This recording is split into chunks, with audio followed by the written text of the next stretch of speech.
Hi, welcome to the next episode of GrandLine Grinders podcast, and we are back again with Med, and we also have your favorite villain here today. These two have been friends for a couple years, and they want to do a podcast together. So we're going to go ahead and do that today. This is going to be a lot more grinder focused, which is where we got the name for GrandLine Grinders. But so we're going to be talking about competitive, how to prepare for your Nats and big tournaments. Also, we're going to be, of course, talking a little bit about the insane prices for EB03. They're not going to really talk about any of the new cards in this week. Maybe next week we'll talk about the new Rebecca and etc. But this week is focused on competitive discussion.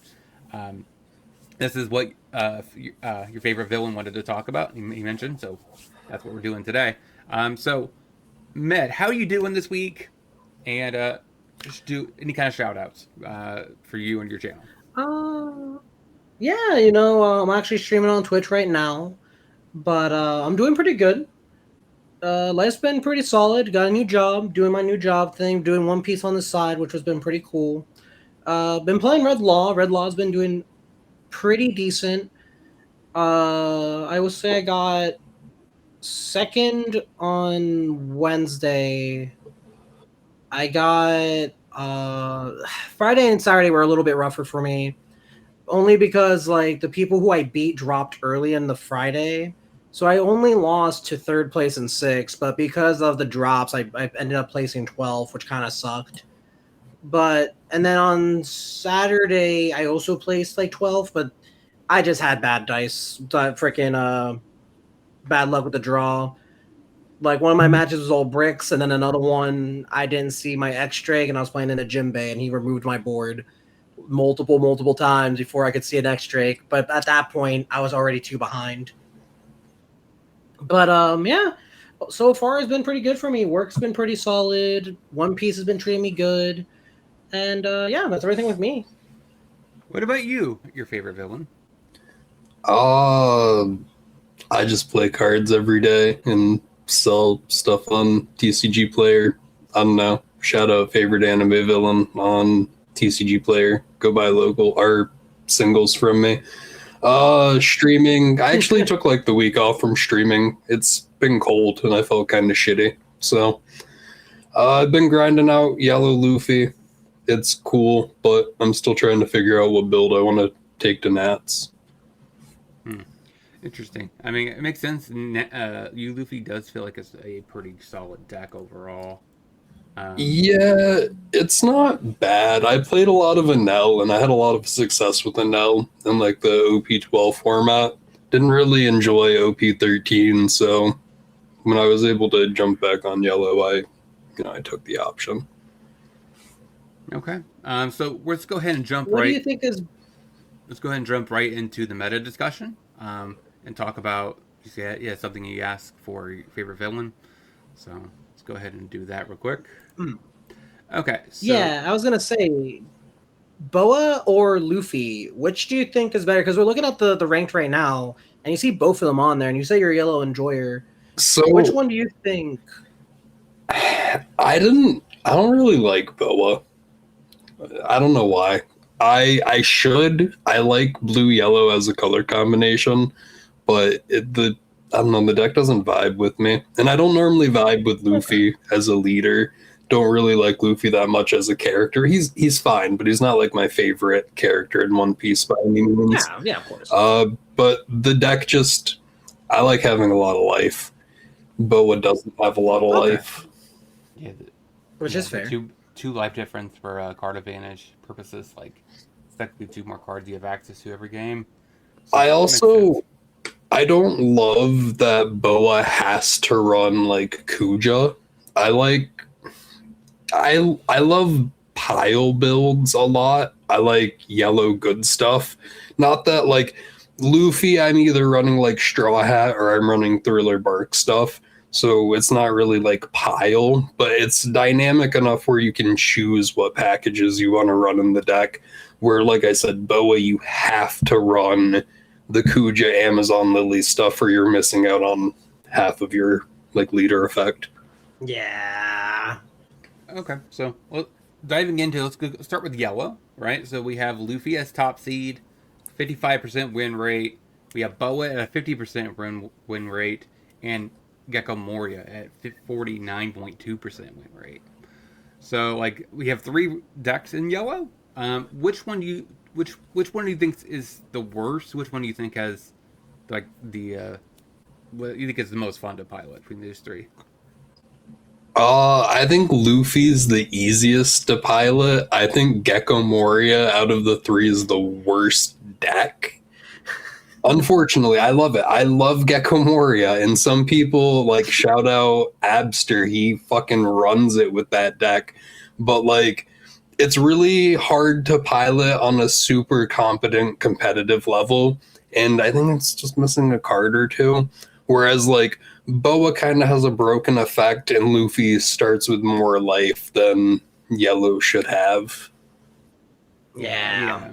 I can definitely agree with that. I think the problem is that Gecko having to trash 3 cards to gain a life in the colors that don't really build a hand. Because on paper, if this leader was a blue-yellow and had the exact same effect, I feel like this would be a very workable leader.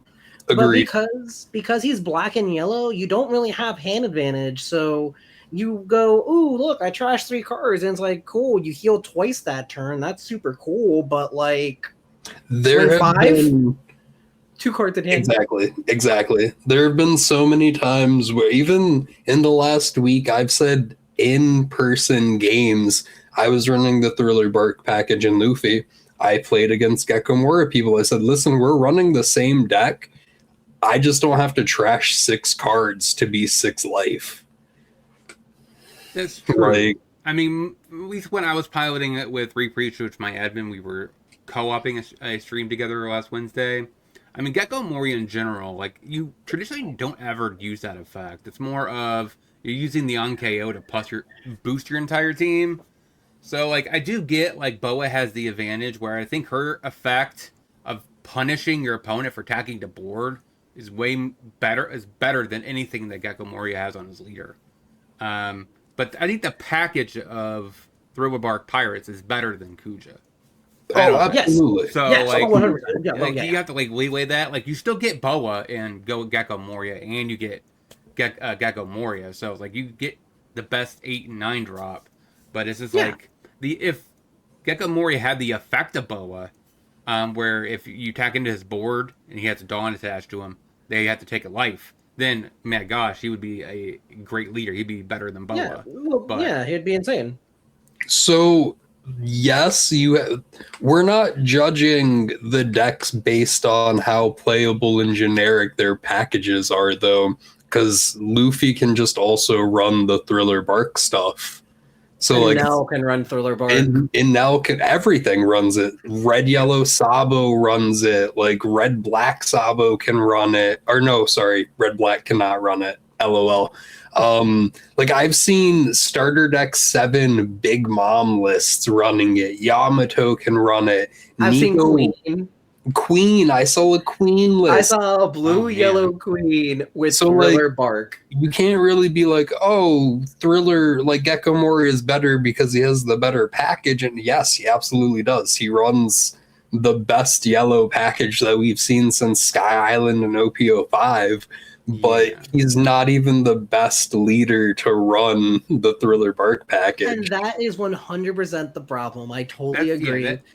If he had a way to like plus hand, like if he could go positive in hand size in some way, if the 3-cost Ryuma didn't say draw 2, trash 2, if it said draw 2, trash 1, which it totally should, you have to play that card out to begin with, so you're already negging 1, playing it out onto field. You can't like recoup that value. It's a cycle. It's not even like a +1. It's not even a -1. I will say that is the worst part about Gecko Moria comparing into Boa Hancock was the fact that Boa Hancock's cards are locked to her. Yep. His cards aren't. If they were locked to him, then he would see a lot more play. Like, I think if they were locked to him, they could be a little bit better. I mean, because then you wouldn't be you wouldn't be playing his deck in every other deck list. It's like Yeah. So like if you wanted to play Perona, you wanted to play Dr. Hogback and whatever, you had to play him. That would be a different story. That'd be amazing. I would love that. Yeah. Don't get me wrong. I enjoy piles. When I say like, oh, I love playing Thriller Bark Luffy, it's not because I think it's so dynamic. It's just like, oh wow, Perona stuns a 6 cost. Oh wow, Hogback cycles my Kikanojo. They're just good cards. Like when I got into the game, I thought more things would be archetype locked. Like I really liked Green Red Law because he played with supernovas. We don't have enough. We have some, we definitely don't have enough. I do think more cards need to be locked. And I think some cards that are broken have been locked, and it's a good idea. Like, it's weird. 7 cost Nico Robin from EB03. I'd play that in the now if it wasn't locked. I'm so happy that shit's locked. Yeah, because it does. But it's actually good for the game because of the fact that it regulates price control. Because if you can only play it in so many decks, then the cost actually won't be as high. Like that was the problem. That depends, because for example, that Nico Robin's going to be an arm and a leg, because you're going to be able to run it in some of the best like yellow Straw Hat decks. You're going to be able to run it in Nami. Look at cards that we already have. Kebbie, bring up like SR Boa. $20+ right now for a card that can only be run in 2 decks.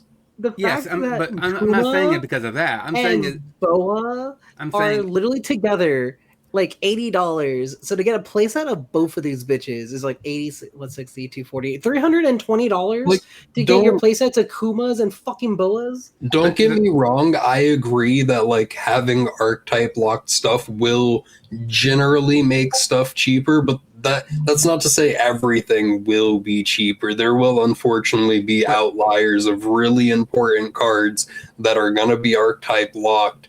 They're still going to be really expensive. But here's the caveat. You're not necessarily. I'm not saying that's not true. What I'm saying is, if let's say Cavendish was not locked to Supernovas, it would have been an $80 card. Yeah, absolutely. If Boa Hancock wouldn't have been locked to these 2 Super 7 Warriors of the Sea, she also probably would be a $60 card. For sure. Like, can you check how much Bonnie is for me real quick? 9 cost Bonnie? She's like $3. No, she's like she's $6 now or something like that. She went up, yeah. Okay. Over the course of like 3 days between Monday and Wednesday of last week, she like tripled in price. Yeah, okay. Because I was gonna use that as another example. Because like that card was fucking buns for pricing when it first came out, but that card has skyrocketed since, because there's now an Egghead leader that is playable using it. Yeah. And because that's the problem with the this is locked to this. It's if this is playable and good, it increases the value of that card exponentially. Yeah, it doesn't matter if something's locked if it isn't the best deck. Like Gum Gum Giant, well, Gum Gum Giant's kind of a bad example because it's a rare, but like. I mean, it was printed in literally everything too. Like the starter had it, the friggin' OP09 had it, PRB I think had some freaking. So like Gum Gums. Boa being one of the best decks is absolutely what dictates. Unfortunately, that the SR is $20. True. But I'm saying, if she also could be played in Luffy, then her price would be even higher, like $40, $50. Oh, absolutely. So, I'm not saying you're wrong in that aspect. I just wanted to throw another opinion and like another thing to look at, that like the meta will dictate whether or not it's cheap. Oh yeah, if it's archetype locked or not. Yeah, it just reduces how much of a staple it is across the board. Yes, exactly. Which is good. It's good that cards are done that way. So. Is there anything else you guys want to talk about regarding yellow? When it comes to how they're winning, anything like that? The only thing I want to say is yellow's the best color. I don't care what the Luffy TCG says. I'm going to win Nats with yellow Luffy. Catch me February 15th selling whatever first place prize card I have. That's it, though. We can move on. Yeah, so Yeah, I'm happy to move on too.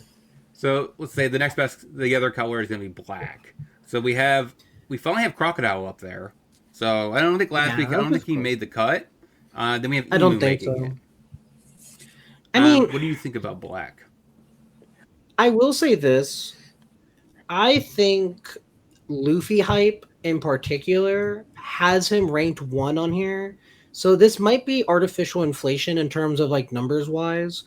I don't know if it's dictating that it's the best per se, more than it's just very, very popular and people don't know how to play into yellow. Like, this is just a notorious thing. The amount of times people look at yellow and go, I don't know what I'm doing, and then die for it is a lot. So I expect that number to drop as time goes on. Because we haven't had a trigger deck to deal with in a while. These numbers are based off the rating. So the statistical chance of them winning on the play or on the draw increases how much this rating number. I believe it's multiple factors, but it has the highest rating for winning and stuff like that. It has the highest rating that also factors in the number of matches that were played. Yeah, that's true. It has more than double the number of games that were played of Emu. Yes. So taking the rankings, it's not really like, oh, this was the best deck of the week. Like, yes, it's the deck that performed the most wins, but it's not necessarily the best deck overall. But yeah, going back to Emu. But looking at this though, like Boa has like what 4,000 less, 5,000 less games, and it's rated 50 points under Luffy. So I mean, this is also based on the One Piece, like the online this client, is right? Specifically only based off of the sim. Yeah, ranked. Yeah. So you got to remember, on the sim, people run fucking whatever they want, man. There's definitely people who run some really jank builds testing things on ranked. Like, there's this one content creator, and that's literally his whole gimmick, is that he goes and he builds a bunch of like random stuff. Like, I think he did like a Kaido deck recently. Shout out Joshua. Yeah, that's him. That's him.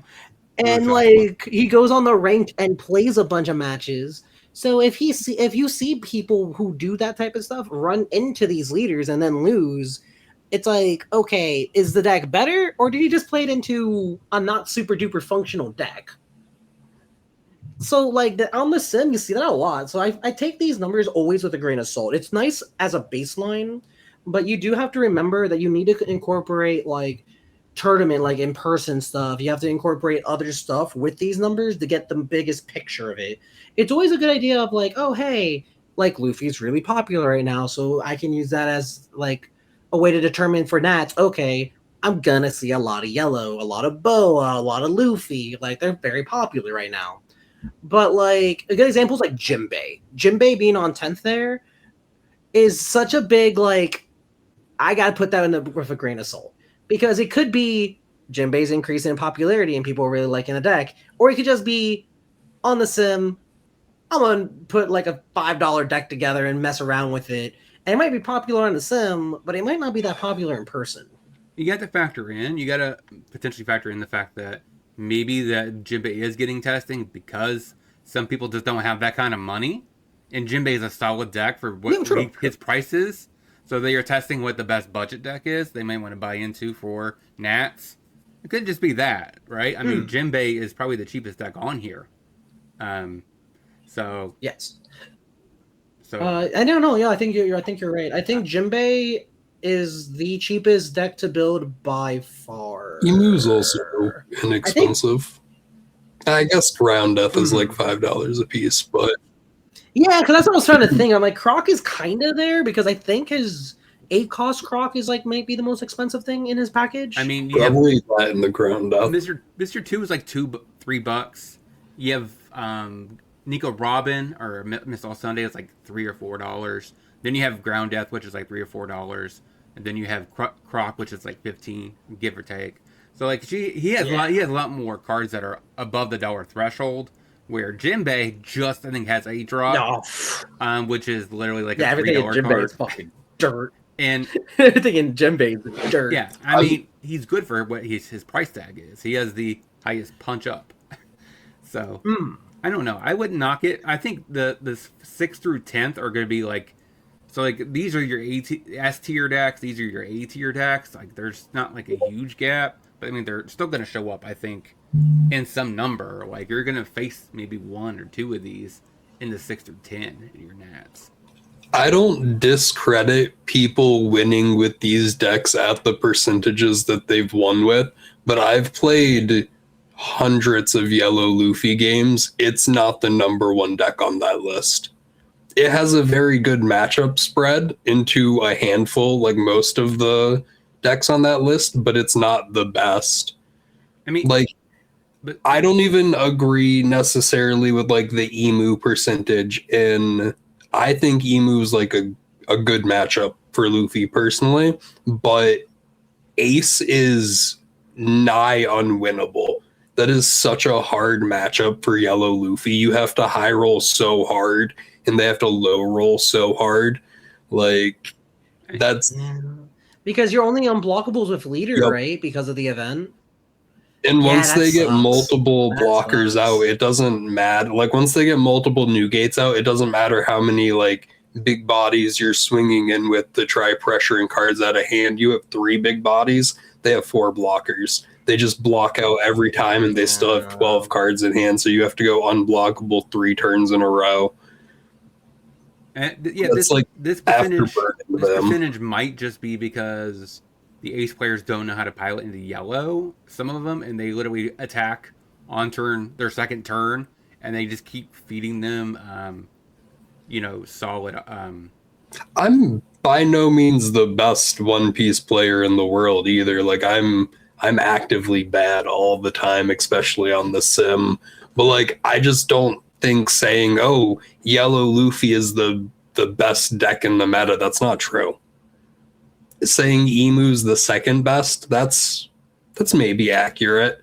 I think Emu and Ace are S tier. I think Luffy, Mihawk, Boa, Doflamingo, and Luffy are like A tier. I think Jinbei might be like B plus low A. I think Crocodile is either C tier or A tier, depending on the pilot. Moria is probably like high B, low A tier. Yeah.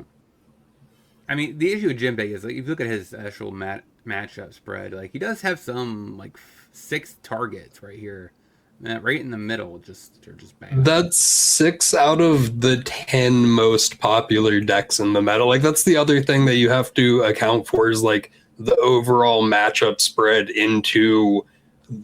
We're looking at the top 10, so we'll say like the overall matchup spread into the top 10 leaders that are being played. Jinbei does not have a good spread. The decks like that he does good into, 2 of them are 50-50 matchups and one of them's the mirror. So like one's barely over 50-50, one of them's the mirror, one is like almost 60 and the other is like very, very favored. Jinbei, I would not say like, oh, Jinbei's so fire, it's like the best budget deck. Like not by any means. Look at that matchup spread. It looks terrible into everything else. But it is a little bit of a caveat what I understood about Jinbei is one of the hardest aggro leaders to pilot, to do your math correctly. And where you actually are spreading Jinbei,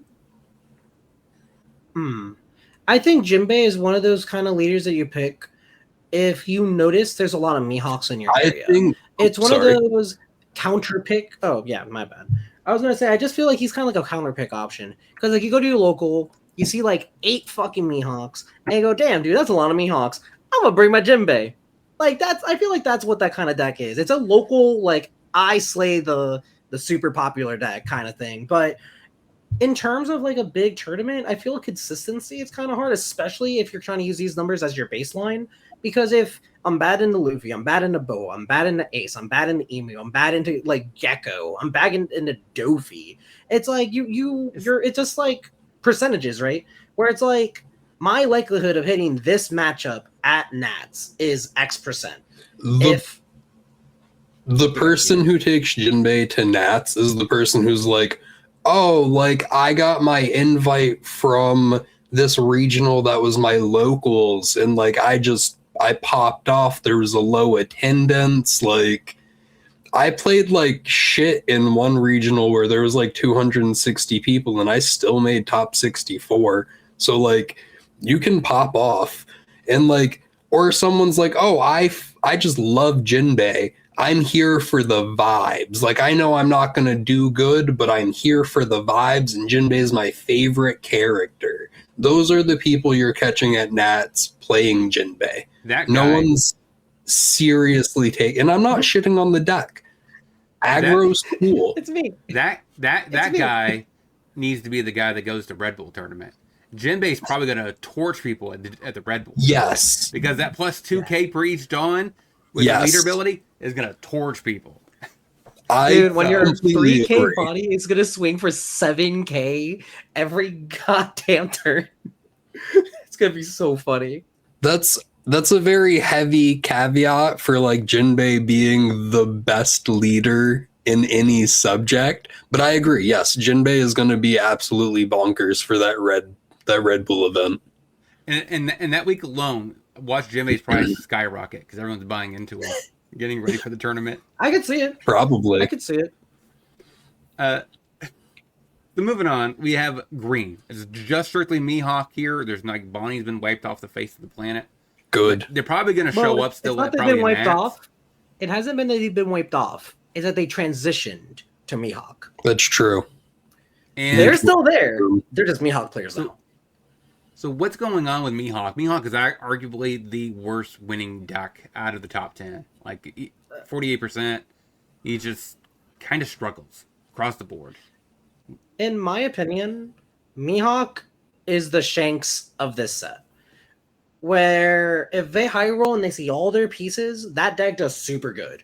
But the second they miss a curve, they miss a piece, they don't get the right card on the right turn, the deck falls apart. It's just what it is. Like if you sit there and you're playing and you see all events and one cost and you don't see a 5 on curve, dude, you don't do leader effect, you don't do nothing, you just die.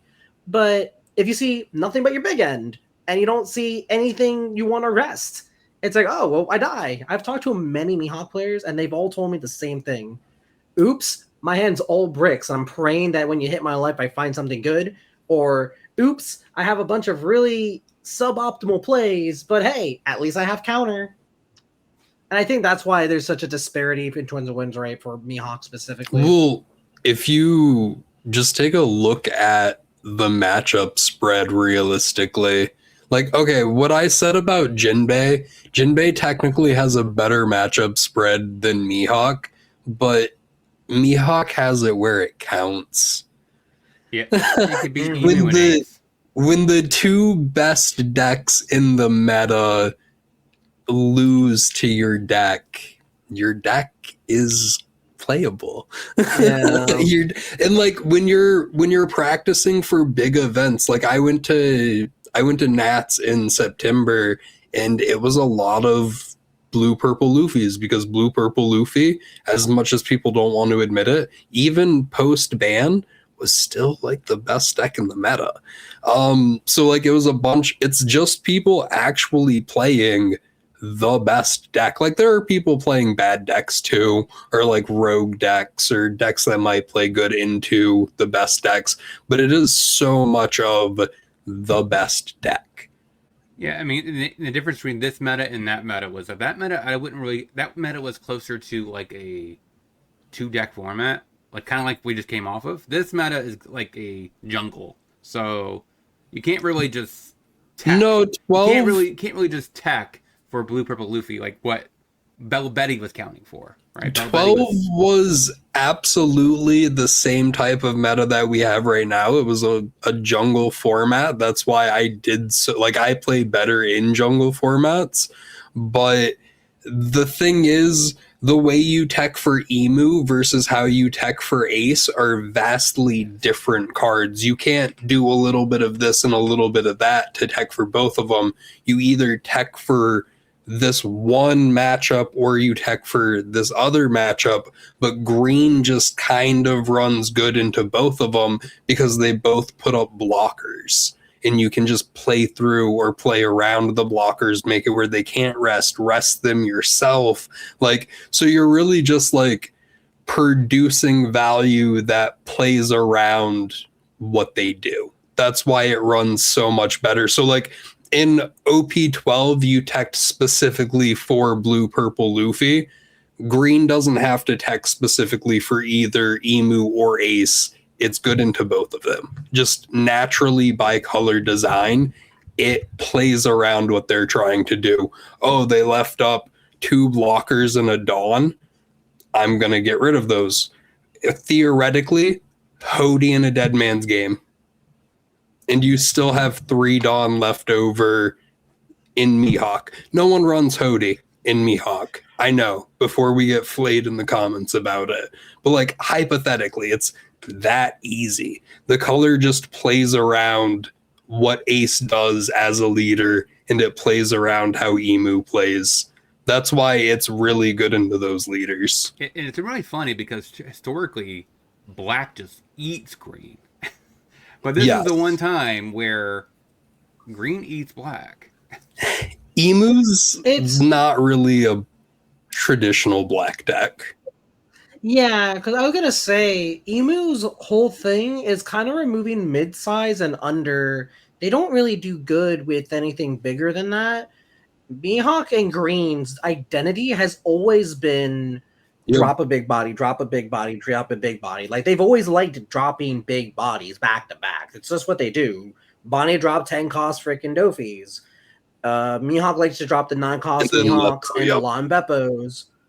Like, that's just what the decks do. Emu as a deck is really good into mid-size aggro stuff, which just green isn't like that, except for Zoro. But Zoro kind of got around it by just going super wide very fast. So it's weird because, like, for example, Mihawk would absolutely get melted by Rob Lucci if Rob Lucci was in the meta in some way, shape, or form. 100%. Yeah, but I'm not even talking about Rob Lucci. I'm talking about Blackbeard crushes it. Even this right here, Crocodile, I think is a favorable matchup into Mihawk. So it's not even like just like the old hyper removal black decks, like just black decks in general. But Blackbeard is a super big removal. Yeah, Blackbeard is very stun control oriented. It might not remove bodies based on KO, but it does like stun. Yeah. The 10 dropping back-to-back 10s. Yeah, I know. Cause I play a lot of Blackbeard on my channel. So it's definitely a deck that like you get your 7 drop down and you get your Doc Qs and you just kind of facilitate and control the board. But I'm talking about like old like Lucci style removal. It's not really that. It's kind of get in between, but yeah, I do think I am. I mean, that's just the point. I think the Mihawk is just in a meta that isn't anti-green as much. So he's able to do it. Because again, his best matchups are into the best decks. Ace, Emu, hey, that's good. If you see nothing but Ace and Emus, you're eating out here, you know? Yeah, it just really throws me off. Like, because green historically also is really good into purple, except for blue purple Luffy. And Dofi beating up on Mihawk is just weird. Well, Mihawk or Dofi doesn't play. Like, we're looking at leaders that don't play to the traditional sense of what their colors normally do. Dofi is like almost basically Rosinante, but not a blocker, so you can't play around it in the sense of blockers. Like, it's just a really funky, like, very lore accurate deck in how it runs and like what the leader ability is able to do. But the only way that it's really purple is that it ramps and that it minuses a Dawn for the leader effect. What the leader effect is by no means purple. Like, cool, keep my blocker from being able to be rested. I'll just run you into it anyway. Yeah, I'm just kind of curious. I know a bunch of Dofi lists that don't even run blockers. They just use their bodies as blockers. My buddy runs Dofi and he steals a lot of meta lists. He runs one blocker in the whole deck. It's just to grab back the Foxy event. It's the Viola blocker that's like a 3 cost. I'm shocked. I have played many lists of Dofi because that's the deck I'm trying to main. And I don't play any blockers. Yeah, it's very common to not run any. I have seen lists that literally only run one, so it's like at most that's what you're running is one. Yeah. It's 100% not even used as a blocker. It's just to get an event. It's like, oh, here's another slow beam to ruin your day. Yeah. I think the other thing too, Mihawk into Dofi, that is kind of like tough to deal with is Dofi really likes to drop multiple bodies a turn. Mihawk drops one big body a turn. So if he sits there and he swings out the big bodies, right? Redirected. Cool. I do a small swing. It's like, all right, I counter out. I drop 2 bodies. I now pressure you with 2 bodies plus. I just think it's too much pressure for Mihawk to deal with, especially when your bodies are kind of big. Like, you drop the 8-9, you drop a 5-7, you drop a 5-6, you drop the 10 cost. Because it's 10, right? 10-10. Yeah, that's a valid point because like that's hard. That's a valid point as a historically purple main. Like, traditionally we are bad into green just because of the fact that we are dropping a big body, they're dropping a big body. The difference maker always was that Bonnie's ability just kind of offset it. Unless you're a Boo Poop or Luffy, which gets to play Sanji and drops another big body with it, which really kind of elevates their package into green. But so like, it does make sense in that regard. So I do kind of actually wonder. I am curious to see what Bonnie would do in this meta. Would she be better? Because I think she'd be better into Yellow Luffy. She might be better into Hancock than Mihawk is. Like, I'm curious to see what Bonnie would look like in this. Bonnie kind of, in green in general, crumples to going wide. So any deck that can build a large board, like Bonnie's advantage is they get to rest 1 thing per turn. If I have 4 bodies, what are you going to do? Yeah.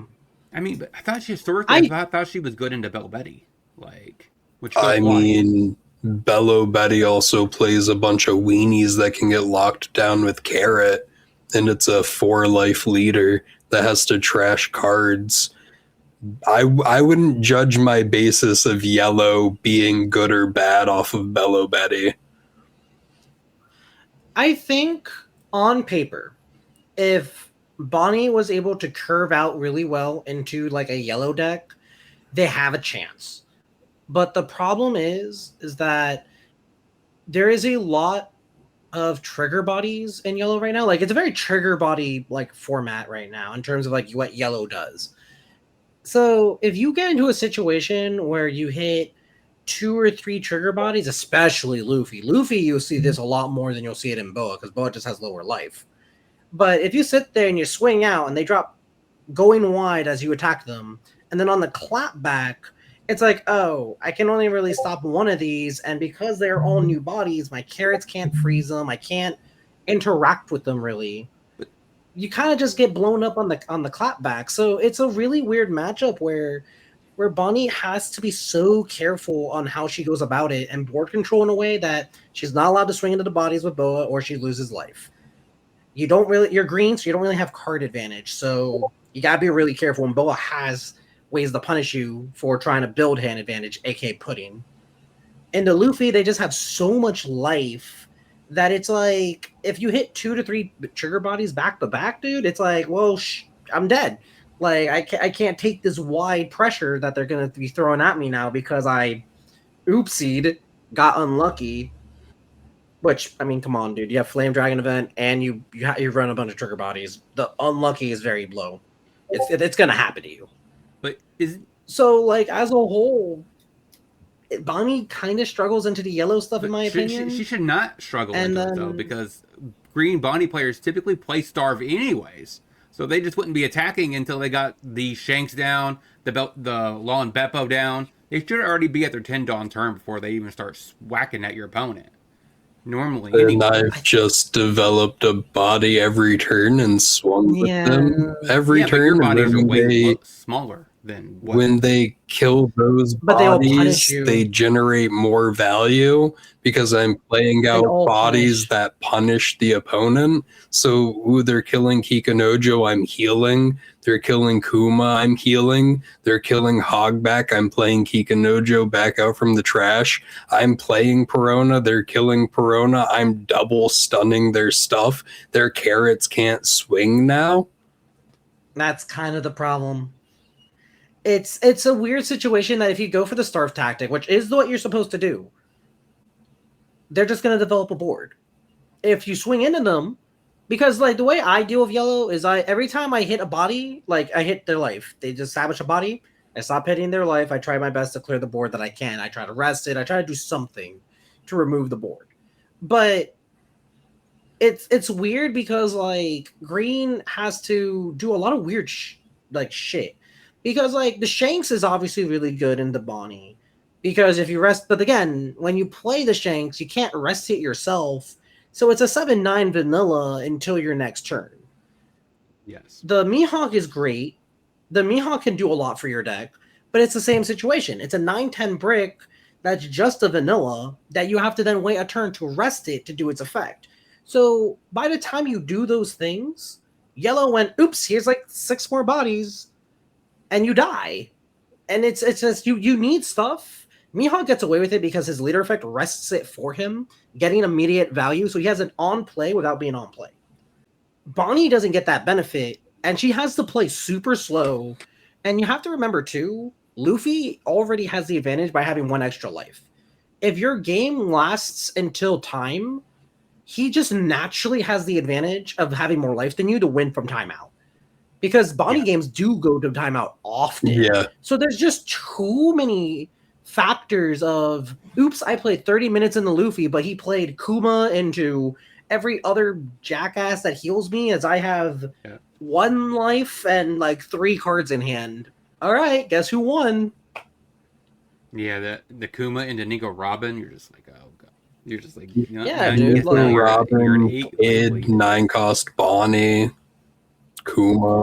Yeah, you're just always going to be losing in the advantage during timeout. So you need to go faster, but you can't go faster because if they drop too many bodies, you die. So it's just an awkward matchup. I mean, honestly, that explains why Mihawk has a tough time into these 2 decks too, because it's the same type of problem. It's I'm dropping my bodies, I have to be careful of how I go about it, and it's just super duper awkward. Yeah, and then it's not even including that Luffy, traditionally, at least the best decks I've seen of it, are the Life Burn Luffy decks, where it does play Nico Robin. Oh, yeah. And it plays the Kid, and it plays Bonnie. Yeah. So it literally burns your opponent's life as everything comes down, and you're just like, why? So, yeah. Yeah, you getting starved out. In a color that can't build a hand size, because it takes hits to build a hand size. It's just straight up bad in terms of dealing with them. Because I don't know about you, but if I sit there and Luffy's pressuring the hell out of me, it's like, okay, I'm a 4 life, 5 life leader. I should try to maybe go down to 2 to maybe not get Nico Robined. But then they just kid you. Then it's like, oh, well, I have 1 life and all right, well, I guess I'll try to make it work. And they go, cool, here's a 9 Bonnie. And you go, oh, and you see what I'm saying? Like it becomes like a situation. But then you go the opposite direction of, okay, stay as healthy as I can, try not to lose life. It's like, all right, here, cool, Nico Robin. It's like, oh, trash to life. I'm defending my life best I can. I have no hand advantage, and I'm losing the life for free. Okay, try to do what I can. Here's another Nico Robin. It's like, oh, well, now I'm at 2 life, and then it's the same damn thing, but now you're dealing with Nico. So it's either you deal with Nico, or you deal with freaking Kid into Bonnie. Like... it's tough, especially when you can't build hand advantage.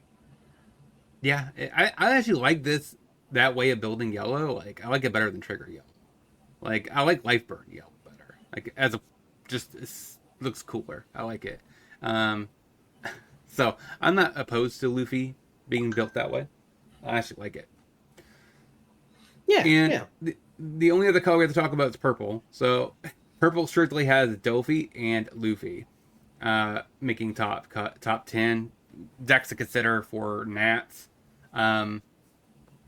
Guess we didn't really talk about Ace because that's red. Like red, that's like the only red deck there. What do you think about these two Ace colors? is Ace.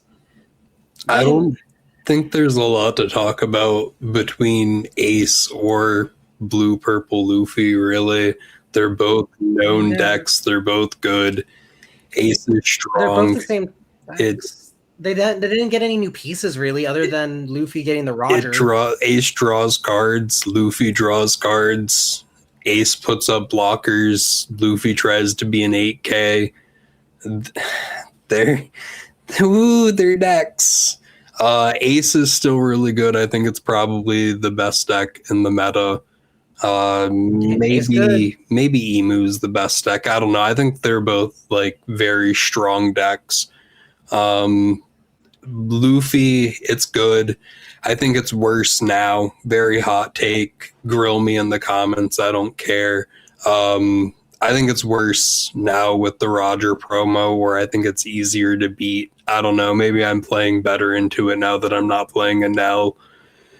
Couldn't tell you, but it doesn't seem as bad. It's still a strong deck. It can be 8K. It can probably do it pretty consistently if it finds its pieces late game, but it can't heal anymore. So I'm just trying to think, like, what other alternative can it do besides the Roger? Because, I mean, when those two cards got pair banned, like, it really took a big pit hole into what they could do at the 8, 9, or 10 cost. No, I mean, not really. You can just play Luffy. They could play 9-drop Luffy. I think they played 2. You can, but yes, most lists do. You can also play the 8 cost Luffy, which kind of generated insane tempo.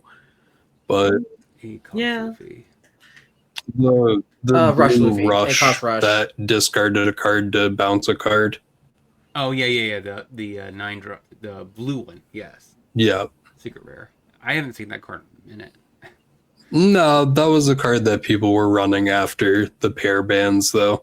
Yes. Kind of like before they found Mihawk, or people were running that or Mihawk. Yeah, so that's the question. Like, what other alternative would be better than you think than Roger? Like at the age 8, 9. There isn't. 9 cost Linlin, no. 8 cost Katakuri blocker. Cards that you're they can't run. Things that you're not allowed to run in the deck. I don't know. Yeah. The problem is that purple in particular hasn't gotten anything that can benefit the deck. Like the Dofi package is cool, but the problem is that like 10 cost Dofi's too big. You can't really use it with the Well, he minuses 3 Dawn. Yeah, you can't do that.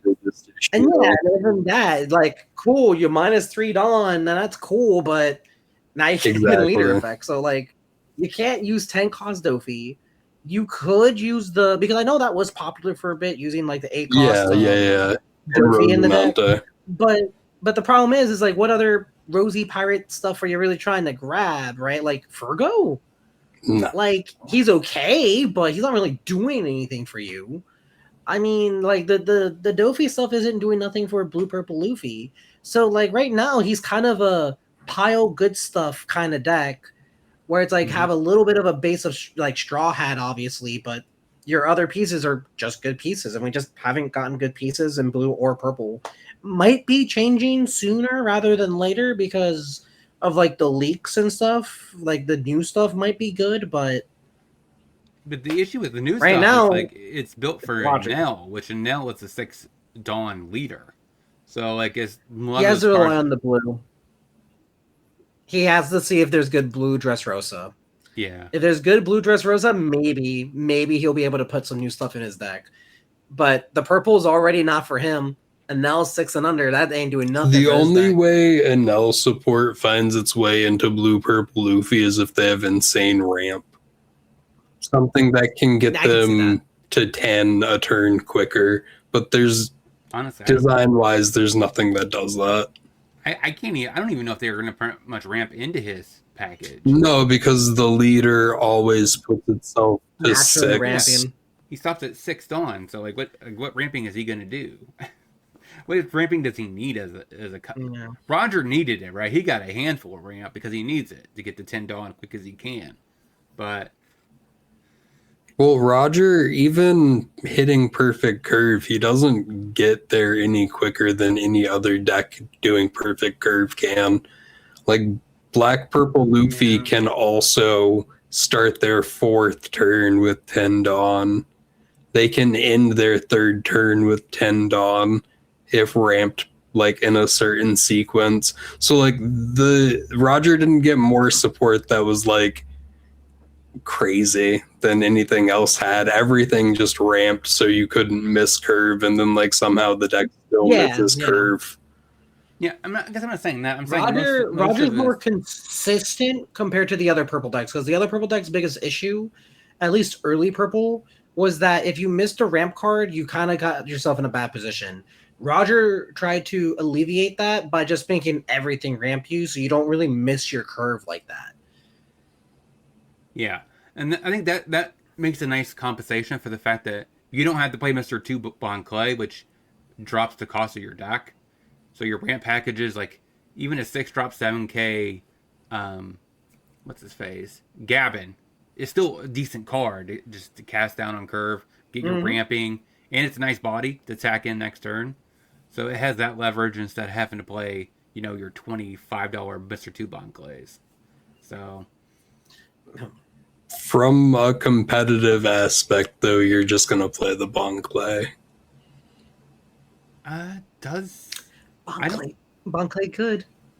I don't know if I don't think I've ever Less seen consistent, but Oh, I've definitely seen Bon Clay in Roger. Yeah. I've seen Bon Clay. They don't. Bon Clay is just good. No one's running the 10 cost purple Roger. Well, I've seen some people, but like that card's bad. That's not affecting the deck to make people not run Bon Clay. Bon Clay is the best card to ramp. It's the best ramp card to get to 10. It is a 4 cost that gives you a Dawn and swings for whatever your opponent plays. And it gives you so the you're Dawn always active. You're always getting a pseudo blocker anytime you swing a Bon Clay, because you have to get rid of it. If they don't, oh, here's another 10k swing or 7k or 12k. So you have a pseudo blocker in Bon Clay. There's no other ramp card in purple that does that ramps and becomes a pseudo blocker. I want to point out it also has counter. Oh yeah, that's the other thing too, dude. It's not a brick in a color that loves to be bricks. Shout out to Kaido. I guess I take that back. I typically never play Mr. 2, but you can play Mr. 2. I think I did see play. I ended up playing Odin over it, so like it's a nice swap, budget-friendly swap. Yeah, so I guess that's they fair. typically did. I mean, play obviously like there's a budget option compared to. Yeah, but most times, competitive play-wise, you're just gonna shell out the money for what's good. And like it's like Boa's a good example. People bought all the Boas. People bought all the Kumas. That's like a $300 deck just off of 8 cards alone. People did buy because Boa good. So I'm gonna play good. Yeah, I'm gonna get those pieces. When you think about Nats, you also have to like the competitive side of it is those top place cards are worth a lot of money. Like when I say a lot of money, I mean like you could put a down payment on a house, like $10,000 to $30,000, like more maybe. An example is the Nami, what was it, top 64 Nami, the Searcher one. That card's like a $700 card. Oh yeah, the itself. blue one, right? The top 64 one cost the blue 2K one. counter. Yeah. It searches events. Oh no, right? no, I think it was 1K. I think it was a 1K. But yeah, search for event. It's literally like a $700 card. That one card alone for top 64 pays for your Boa deck. Yeah, I'm not gonna lie. Like that is one thing that One Piece does that is way better than any other TCG I've ever seen. Is the fact that it gives you cards that are worth the price of the cash, and it's smart for Bandai's part because it doesn't cost much to print the card. It's arguably the best thing I've ever seen when it comes to pricing. You guys don't want air fryers? No, I don't want air fryer for winning a Yu-Gi-Oh Look, tournament. bro, I already won 3 of them for my last Yu-Gi-Oh tournament. I don't think I need a 4th one. I'm just saying it is the most I kid, I don't play smartest Yu-Gi-Oh. idea I've ever seen, because Magic gives cash prizes, which means Magic takes hits every time they do a tournament. Bandai just prints what, 30 cents to print a card that's worth $800, which is comparable. Like, it is like the smartest idea ever. Like, I don't know why other TCGs should auto do it. Other card games do have like prize cards that do sell for good amount of money, but like it's much more few and far between. It's not like a top 64 at a regional. You're not getting like, also some regional top 64 cards are outliers. Like that Nami is crazy. Straw Hat cards are crazy. But if you got like a Yasop, brother, I got 2 Yasops. One of them was worth under $200 when I got it. The other one was worth $85. I flew to Louisiana from New York and got 63rd. And like I got a Yasop. That was $85. Like the 5-drop? Yeah. But like the regional top 64 one, the like championship one. But at the time, though, wasn't Shanks like one of the best decks? No. This was OP12. OP12, Yeah. That would've been Dude, fantastic. there's one thing Bandai does really weird is they will print cards for like prizing that are very good for old popular decks.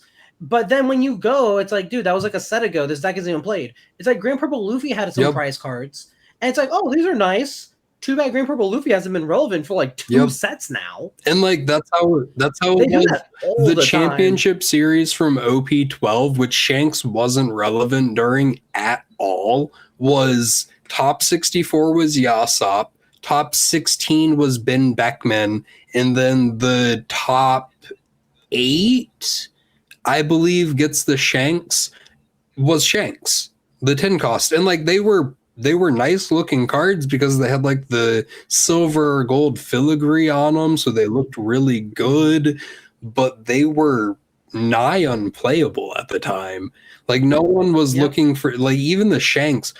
Normally though, like a top 8 card, not the serial, but like the top 8 championship card, whatever is being printed at the time, it's like 2K plus. That Shanks was like $1,100. Yep. Which is still a good amount of money for winning a child's tournament, but comparatively. I will say it does depend. Because if you flew out for that, exactly, stayed at a hotel, exactly, and you only got 1,100, you might have not even broken even. If you got top 8, you got like a serial ace as well, and that was like a $3,000 card. So like you did get more prizing. It does equal out a little bit more, but like usually you would get that serial ace that's $3K, and then you'd also get like a $2,000 card. So like that's like a whole 20% of your overall value that you're losing out on. And then like you're not even, like you said, factoring in like if you flew out. Most people don't just get to go to regionals because it's their locals. I mean, but at the same time though, you have to factor in like look at Magic the Gathering in comparison. You don't get nothing really when you do your regionals. Like, and I mean, that's not necessarily true, right? Because I flew out. Don't you get some really big prize? Hold on. Can we just mention the fact? Fuck Magic the Gathering. This isn't the Magic podcast. We're talking about One Piece. We know One Piece is the better game. That's why I play it. I'm not sitting around in a commander pod with 4 people that smell bad for 6 hours. Like, nah, I'm running through my game. I'm getting serial cards. I'm not getting serial cards. I'm bad, but I know my point was that's more not of good. We gotta get good. My point was more of like I'd rather get the $86 card than nothing at all. Like you get in other card games. Like like I showed up, I spent my flight, everything. At the end of the day, my time should be compensated if I win. Yes. I'm coming from like a very like, oh, my prize card's not worth enough. But yeah, like some people don't get prize card like, ooh, my top 64 card that I barely squeaked into getting's not worth what it used to be. Like the very third or like very first world problem on my end. I admit that. It is awesome that One Piece has the intellectual property that it is, that has the fan base, both collector and player, that can theoretically support cards being worth money. I don't agree with scalpers, but I do agree with a card game that's hyper popular creating prize cards that can then be sold to high-end collectors for high-end money. I like that. Yeah, I like the idea of making a living off of playing a children's card game. Yeah, it's a great feeling, right? Because I went and did my first ever Let's go, pre-release. Steto. I did my first ever pre-release, and then I got the winner, Kaya, right? Kate. Yeah, I got the winner. Oh, the girl. Girl. I got the winner, girl, and I was like, "Thank you." I got $100. I put it right into building my Doflamingo finish. I could bought into a bunch of other decks. I was like, "That's great. I like it." I no complaints at all. Like it's a net positive, I think, about this game. So let's go ahead and move over. So the recent, sadly, I guess we do have a Japanese Season 2 area finals, but most of these are Chinwan Z Cups. Those really, I guess there's a triple win-a-box Eggman event. So now let's go ahead and talk into... my stream real quick. I was going to show my stream real quick, the stuff. Oh. Just so that way they have a visual of what we're talking about. Okay, so... All right, I'm showing them the visual. Let me full screen it again. So now let's talk about the second half of the part, which is, we haven't gotten to it, prep for nationals. So looking at these tournaments, I don't know how much you pick or choose out of this, where you feel like these should be something you should be focused on.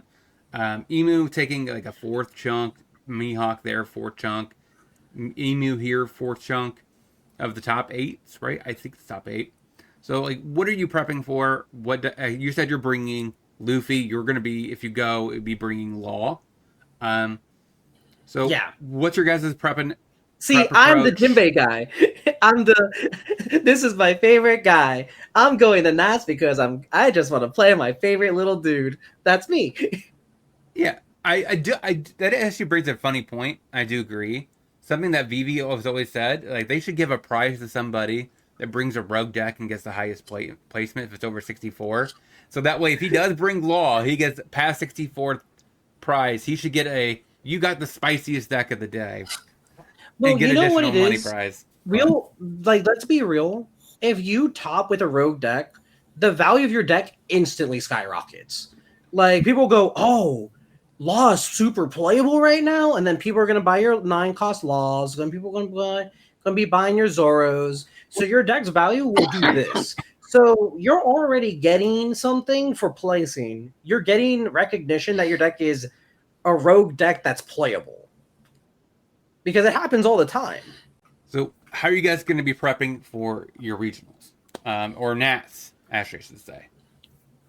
I think these are really good numbers to look at in terms of like popularity, like things people want to play type stuff.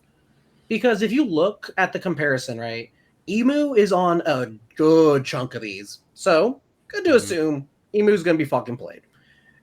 I say Mihawk is the interesting one because it's either not on there at all, smaller representation, or a big chunk.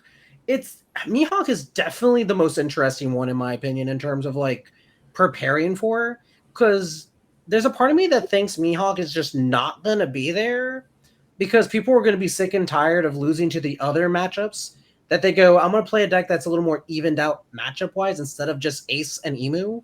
But there's also the other part of me that's like, they might just say, okay, these are what's going to be seen. I'm going to be playing a lot of Mihawk. I think Yellow Luffy will see popularity in terms of being used because he's just not the hardest deck to pilot, which is kind of nice for big events like that. Because sometimes, man, you kind of want a deck that's able to play without you having the brain power every single play. Yeah. It's like, all right, I'm just going to leave 2 Dawn up and swing 5 and oop, here's my Flame Emperor event. You know, sometimes it's nice to have a deck that has some easier curves that you don't need to really stress about your lines. I don't think Blackbeard's gonna be around at all. If you want the rogue deck, that's the rogue deck right there. I mean, it's don't either think. either that, Kuzan, or Sanji. Yeah, I expect Kuzan to maybe make an appearance, just because Kuzan does have a lot of really good support. It's just if you see Emu, you kind of die. So that's a big maybe. Sanji is a weird one. I don't think you're gonna see a lot of Sanjis personally, because Sanji is just a really hard deck to pilot. Like I play Sanji, and that deck is not easy in any way, shape, or form. And trying to do that for 7 rounds, 8 rounds, that's taxing. You're going to make misplays. You're going to lose because of misplays. That's also a very valid reason why maybe, unless you're a diehard Blackbeard, you probably won't see it. Because it's a very taxing deck in general as well to pilot. So that is a net positive to Luffy, right? I mean, it being a very simple leader, the games probably don't go that long. So, like, you're not, like, getting overly taxed by, like, always going to time. So, you have that going for you. And it's easy to pilot. So, it's a very, probably a good deck to pilot if you want to ride through your Nats and not be exhausted and by the time you hit getting first place, right? Because you know you're getting first place. I mean, that's true. I do know I'm getting first place. So, like, my preparation, I know Emu is going to be a deck. I know Ace is going to be a deck. I don't give a shit. I'm going to play the best that I can. I'm going to make as few misplays as I can. I practice every night on stream, come watch me, favorite anime villain on Twitch. I'm just going to do what I can and pilot the deck as optimally as I can. I'm going to dodge my bad matchups. I'm going to play the good cards. That's all there is to it. Yes, sir. As the wise words of Richard Yam, I got that dog in me. Oh, shit. Yeah, I don't know. For me, I'm a little bit in a different position because the likelihood of me going to Nats is on the lower side just because I got a new job and everything, so I don't really have the opportunity to go.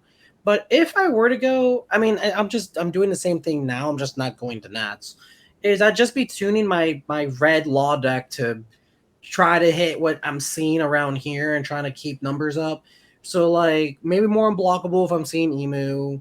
Maybe more, like, trash effects if I'm seeing more Boas. Because, like, I'm running Beckman in the list, and Beckman's been doing a lot of good. I've actually been liking Beckman quite a bit. Freaking, it just, as I said, it just depends on, like, what I see and then tailor the deck to what I'm seeing. Yeah, but Beckman, though, isn't that kind of awkward since it's not a supernova and it just... You can't really flip his I run it power? as a 4 of in the deck. Well, I don't care about flipping the power. It's to get rid of things that I need to get rid of to continue to rush you down. So the example would be like if I'm at 7 Dawn and let's say I curved out nice and let's say like I went like second. If I have 2 searchers, let's say like, I don't know, the X Drake, and that's really all you really need. On that turn, if I'm at 8 Dawn, you put 1 Dawn under your X Drake, you swing -2 something. You preferably swing into board if you don't want to. Again, it depends on the match. Like against Boa, I just play Beckman.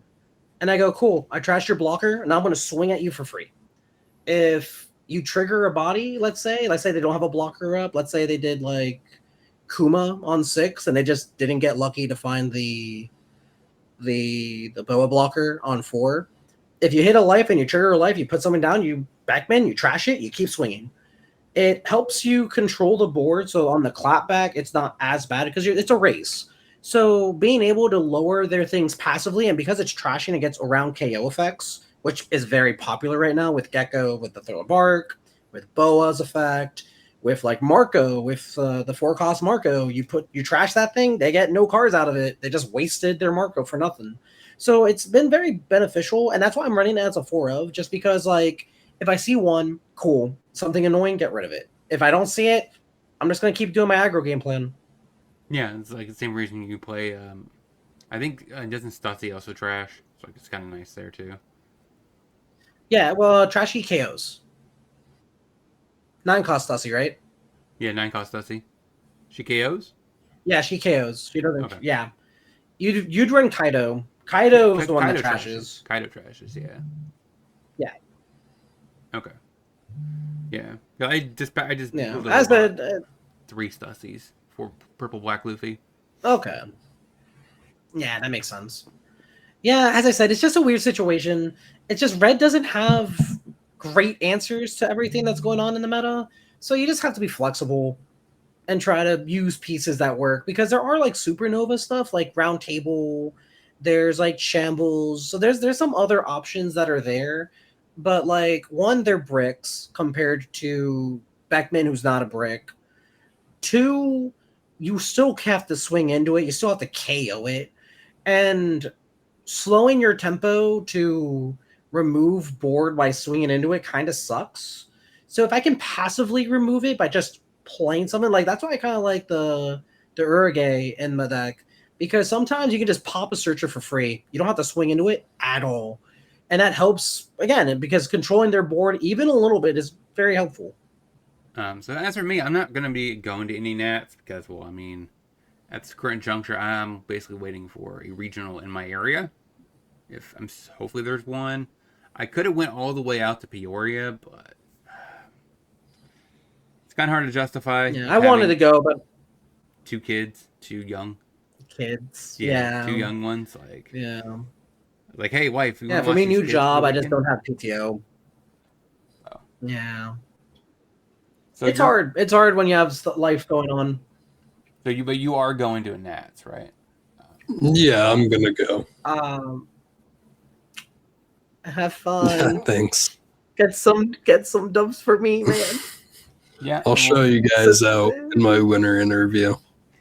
Yeah, man. Make sure to sit there and be like, "This was for the law." We'll have to probably be talking about it the day after, whenever he wants, a week after his experience at Nats. Where is it located? Is it Las Vegas? Yeah, it's Vegas. Yeah, Vegas. For this season. Which is so ass. I've been to Vegas so many times, and to go back to Vegas for something completely different.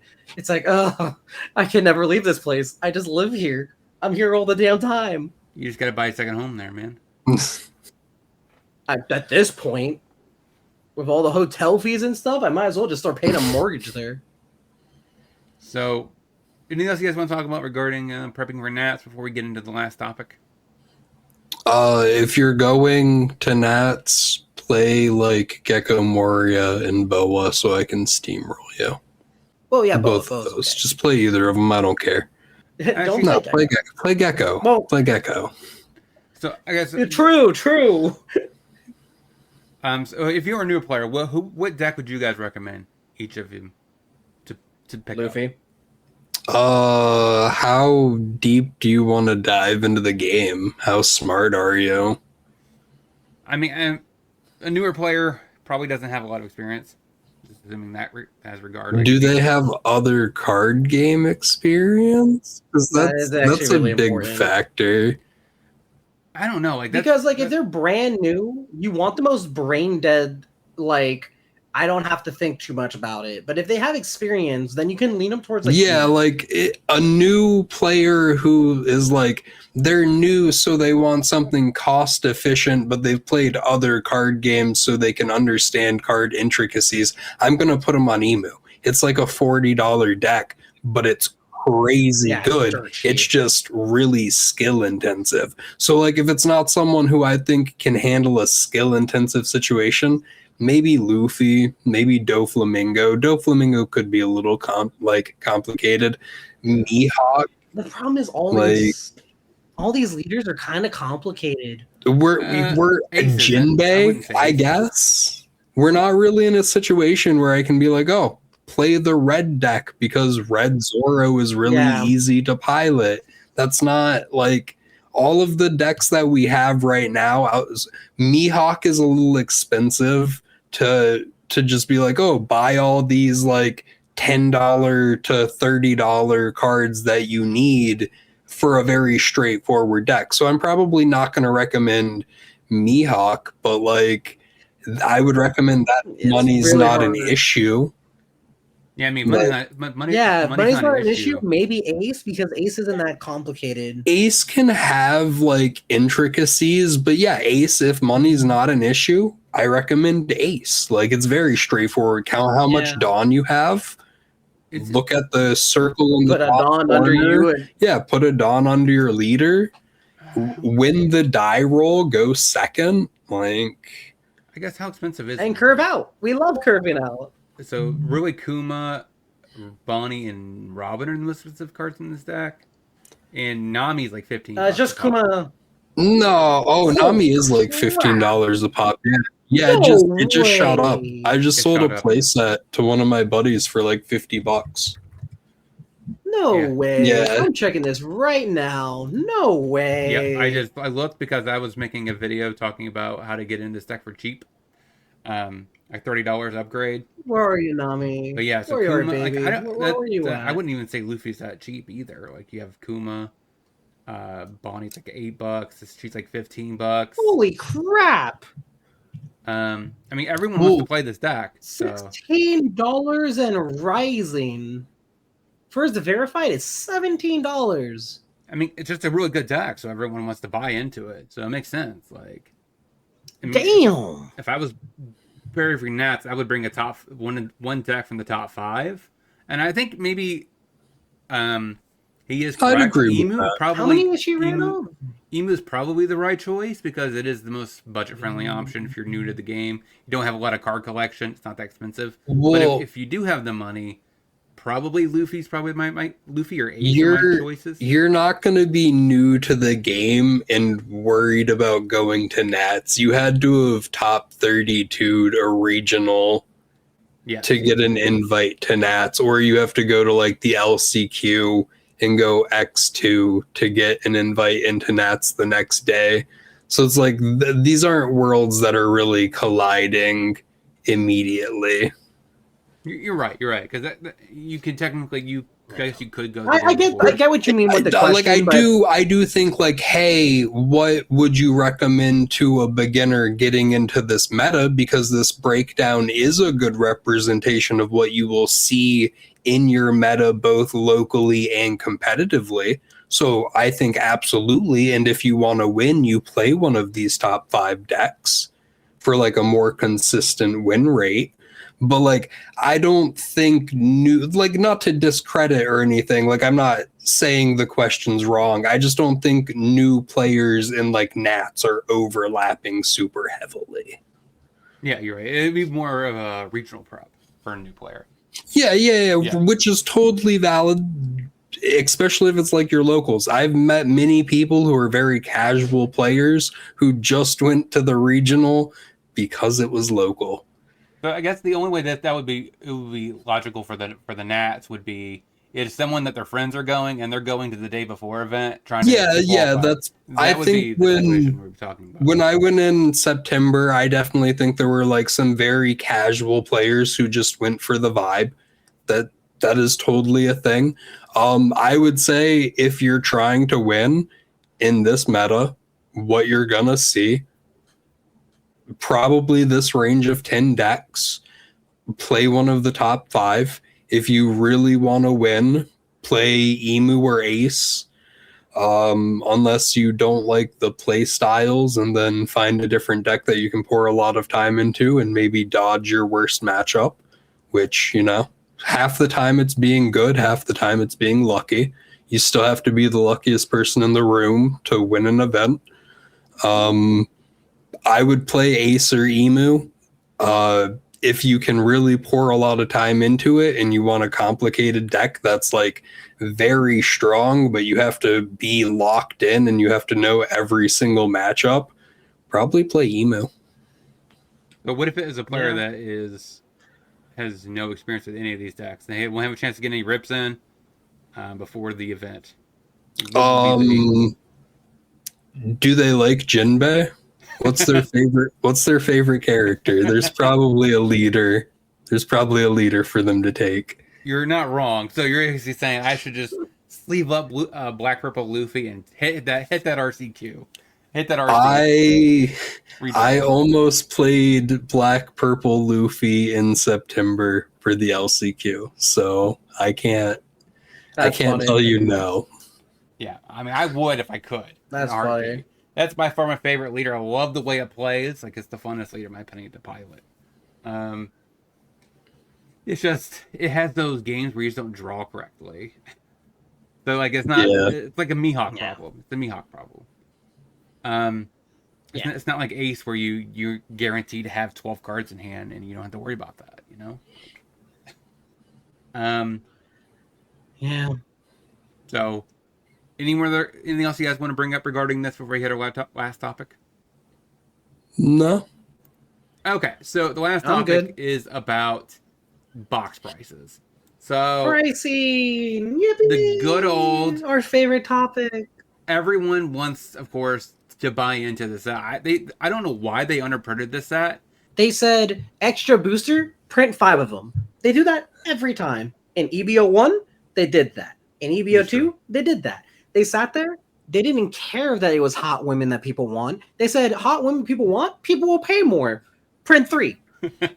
They did this. They do it every time. There's always product scarcity with every set except OP08 that was overprinted.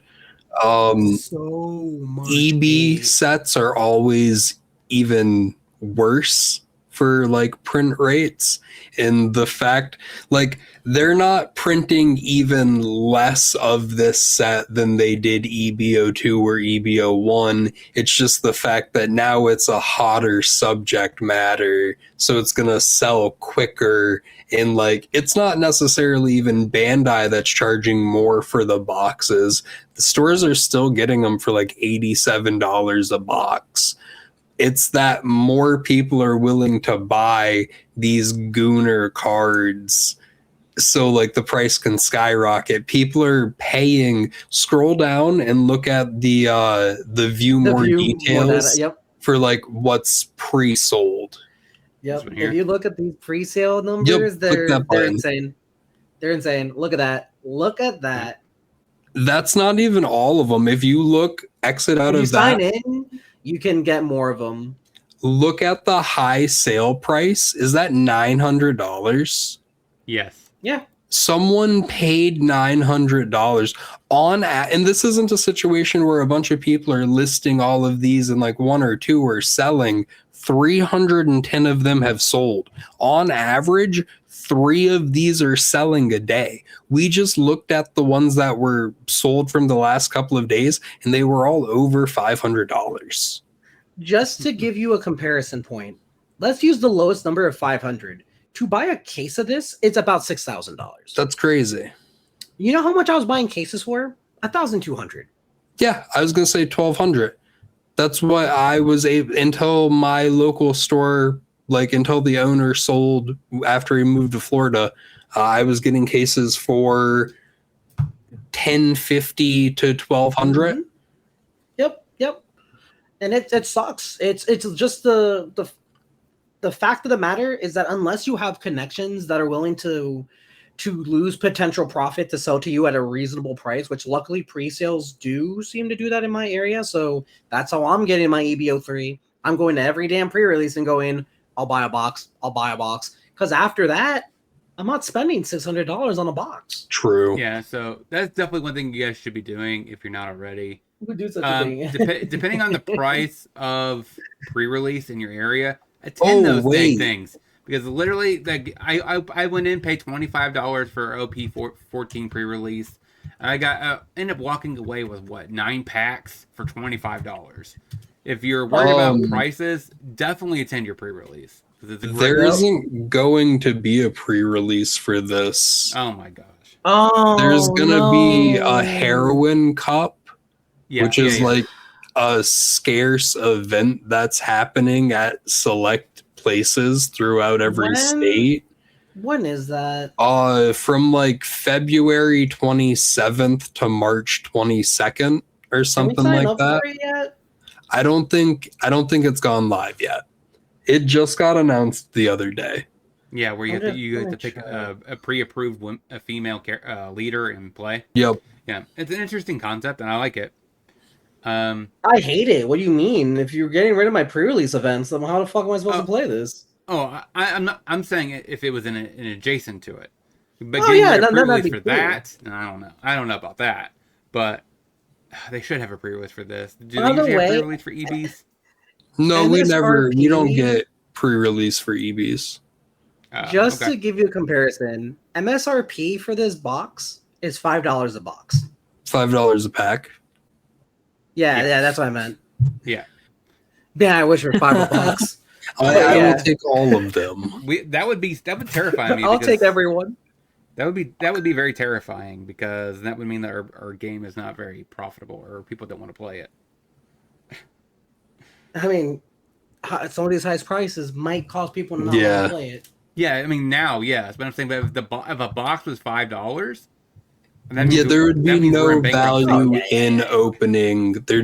You have to have a dedicated player base, but you also have to have a collector base.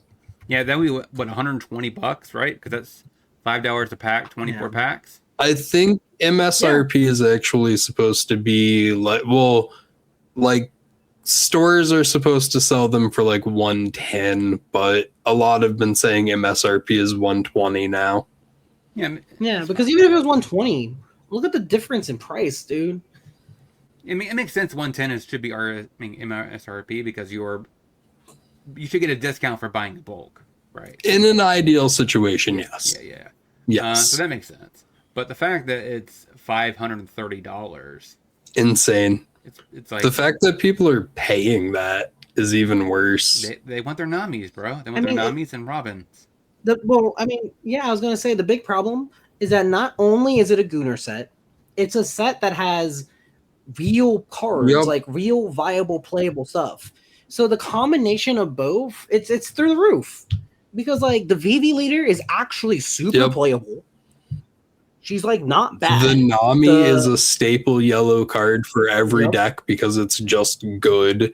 The Robin is an insanely good card for every yellow Straw Hat deck. In every Straw Hat. The Vivi and the Nami, like Secret and SR, are the two SRs are both good for the Vivi deck. The Uta is the manga. Female mangas always sell higher. Like, is there a lot of female mangas? Isn't it just Nami, Boa, and then I'm not gonna mention the other one, but there's another female manga that I don't agree with Gooners about. You're talking about Uda, right? I guess doesn't she have a manga? No, she gets a manga in EB03. I'm talking about Bonnie. Bonnie has a manga. Yeah, she does. Yeah, the 5-drop. Oh yeah, I forgot she had a manga. Thankfully, the fan base isn't that gross, and that one was cheaper before all the buyouts. So yes, but yeah, like Nami and Boa manga, big money. Yeah, and like people goon on Uta really hard, so I assume that one's going to be pretty pricey. Especially an EB set where it's going to be very it's crazy that we're getting a fan favorite female character manga in a scarcely printed set. Yeah, I was talking earlier, like last week before that, I was like, they really got to print 2 PRB sets this year. Like, they have to. With everything that's going on with the scarcity of sets, scalpers coming in, buying all the stuff, and holding it for, I should say, investors. I don't know, however you want to word it. But yeah, they're coming in, buying a bunch of boxes, holding on to them for investment purposes. It's like, they really should have a PRB set come out too this year, so that way they could print Kuma to down. They could print down all the sets in the EB sets because we have 2. We'll see what happens. Yeah, we'll see what happens. It's just we don't know. The problem is that we don't have the future foresight that we used to have, because we used to have like Japan release it and then we kind of had an idea of what was happening. We're in brand new waters, man. Everyone's getting the same thing at the same time. Now, man, we just have to dice roll and pray. Yeah, I can't wait for all of us to have the simultaneous releases. That's going to be really nice. We'll see. We'll see how that goes. I don't know how much it's good or bad, to be honest with you. I feel like it's going to impact pricing to a good extent, depending on certain things. Because, like, a good example is like the leaks that have been coming out for like Don Creed, the leaks that have been coming out for like Rebecca, like those have impacted pricing for certain cards. Now, if we're getting it basically the same time as Japan, which is like what, a week or two before it releases, it might be more drastic increases. So again, I don't know. Yeah. We'll have to see how it goes. With EB03, like we have EB03, we have OP15. EB03 is just a shit show. It's gonna be a nightmare. Like this is, I usually like to buy boxes. I like to buy cases when I can. I buy boxes. This is gonna be one of the sets that I just buy singles. Real shit. I'm just gonna go to like some of my local card vendors. I'm gonna be like, hey bro, I need this, and that.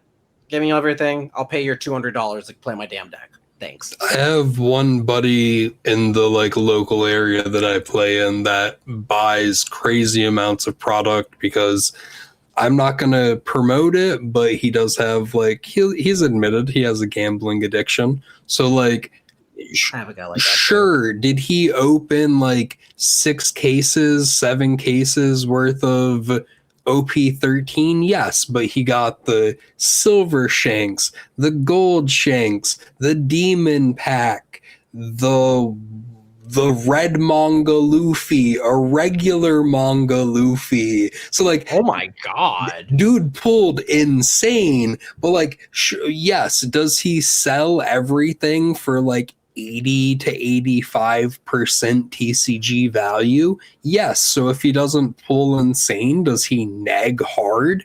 Yeah. But he's basically the backbone of our community. Like, I'm just going to him for all my stuff. I think it's going to be a little tricky with EB because it's going to be harder for him to get a hold of. But like, I know he's going to get the stuff that I need, and I'm going to get the stuff from him. So like, shout out Brian. Yeah. Yeah, because looking, I have a guy like that. looking at the set, like I honestly, yeah, I agree with you. I probably won't be doing all that much regarding boosters or nothing because I don't really care about nothing in red. Like it's not affecting me. Green, blue. I guess I don't know if Kuzan's gonna be playing this girl like or not. Isuka, yeah, they definitely will. Yeah, they I play just that. didn't know They because play that. technically it doesn't trash a card, Yeah. but it's still a very good card. So like No, it's just an insane 6-cost tempo play. yeah, so that's like But one card I'll it buy. shouldn't be more than $1 or $2, though it is a rare, and Kid Killer was like $5 for a long time and then $15 for an even longer time. I mean, I know he went up because of Rayleigh for a little bit. Yeah. Yeah, so The problem of the day is that a lot of these cards, at least on the surface level, aren't like wow crazy. I like the rip packs. Like, look, I'll be honest. Mhm. It's fun. Half of the Same. fun of playing this stupid card game is when you win your damn local and you go, here's 10 packs, and I go, yippee! You know? Like that's like the fun of it. So like I like to buy boxes. I like to buy cases because I like the rip. I don't go out of my means. That's why I'm not buying cases of EB03 because I'm not going to spend $6,000 to get product. Like I'm just not. Realistically speaking, I'm just not doing that. But yeah, man, like it's out of my price range to reasonably buy stuff without hurting my income. I'm not going into debt to play One Piece. yeah, like these price points, I don't think I could ever consider opening a pack because it would make me super depressed. I open it up, and you get like a fraction of what you paid. So if you end up spending like what? Let's say you spend $20 a pack, like, and you open up nothing, you're just like that is like the worst feeling ever. That's if it's how $5, this set is. It's like okay, I gambled That's how $5. this set is. Yeah, That's how this set is.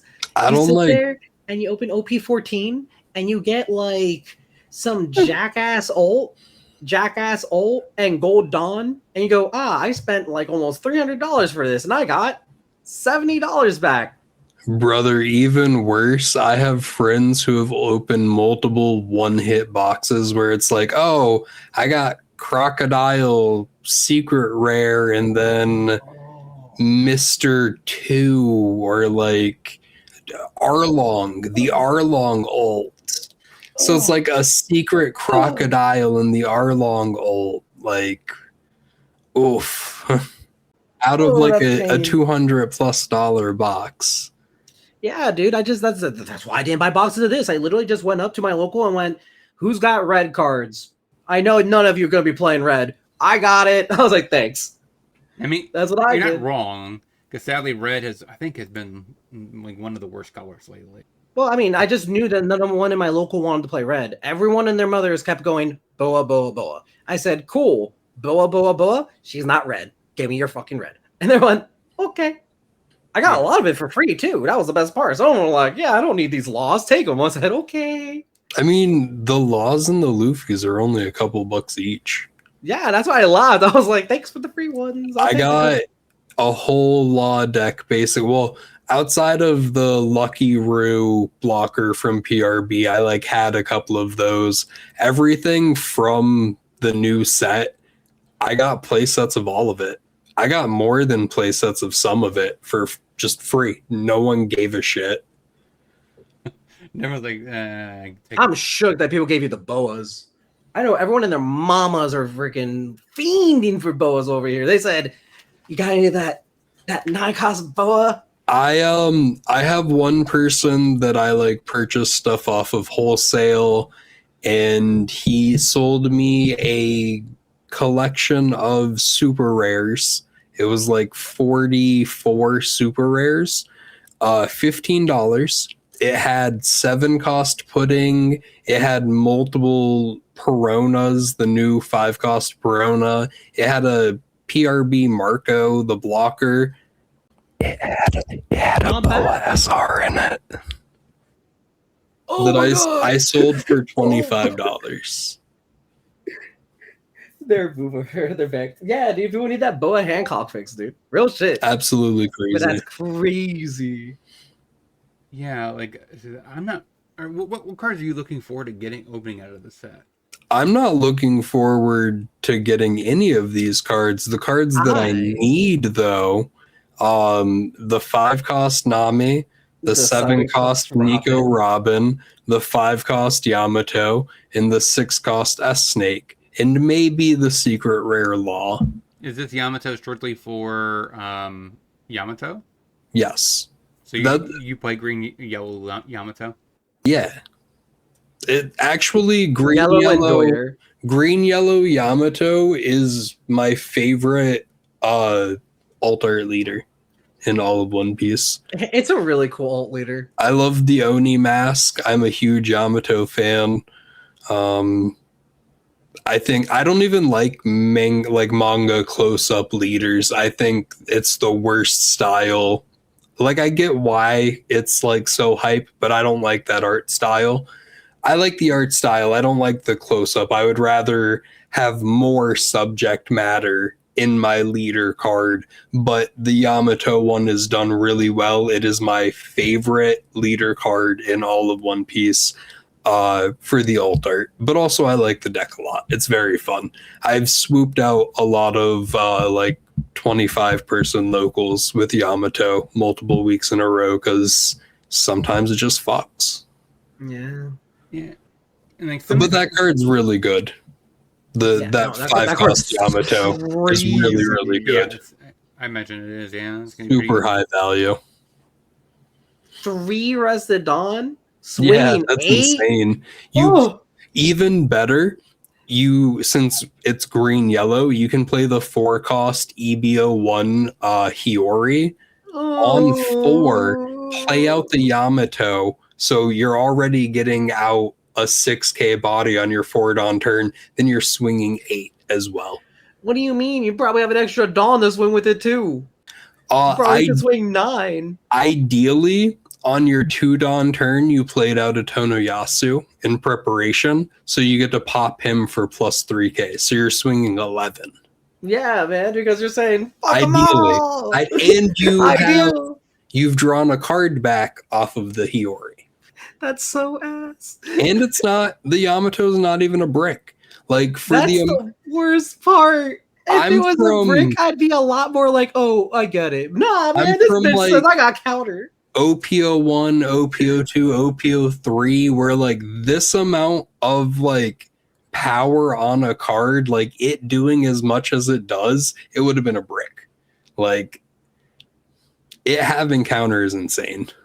It is literally a Basil specifically for Yamato. That I mean, not only punishes you for killing it, gives you 3 Dawn on play. look at starter deck 1 Luffy. It's a 5/6 super rare, no counter. You need 2 Dawn attached for its effect to activate.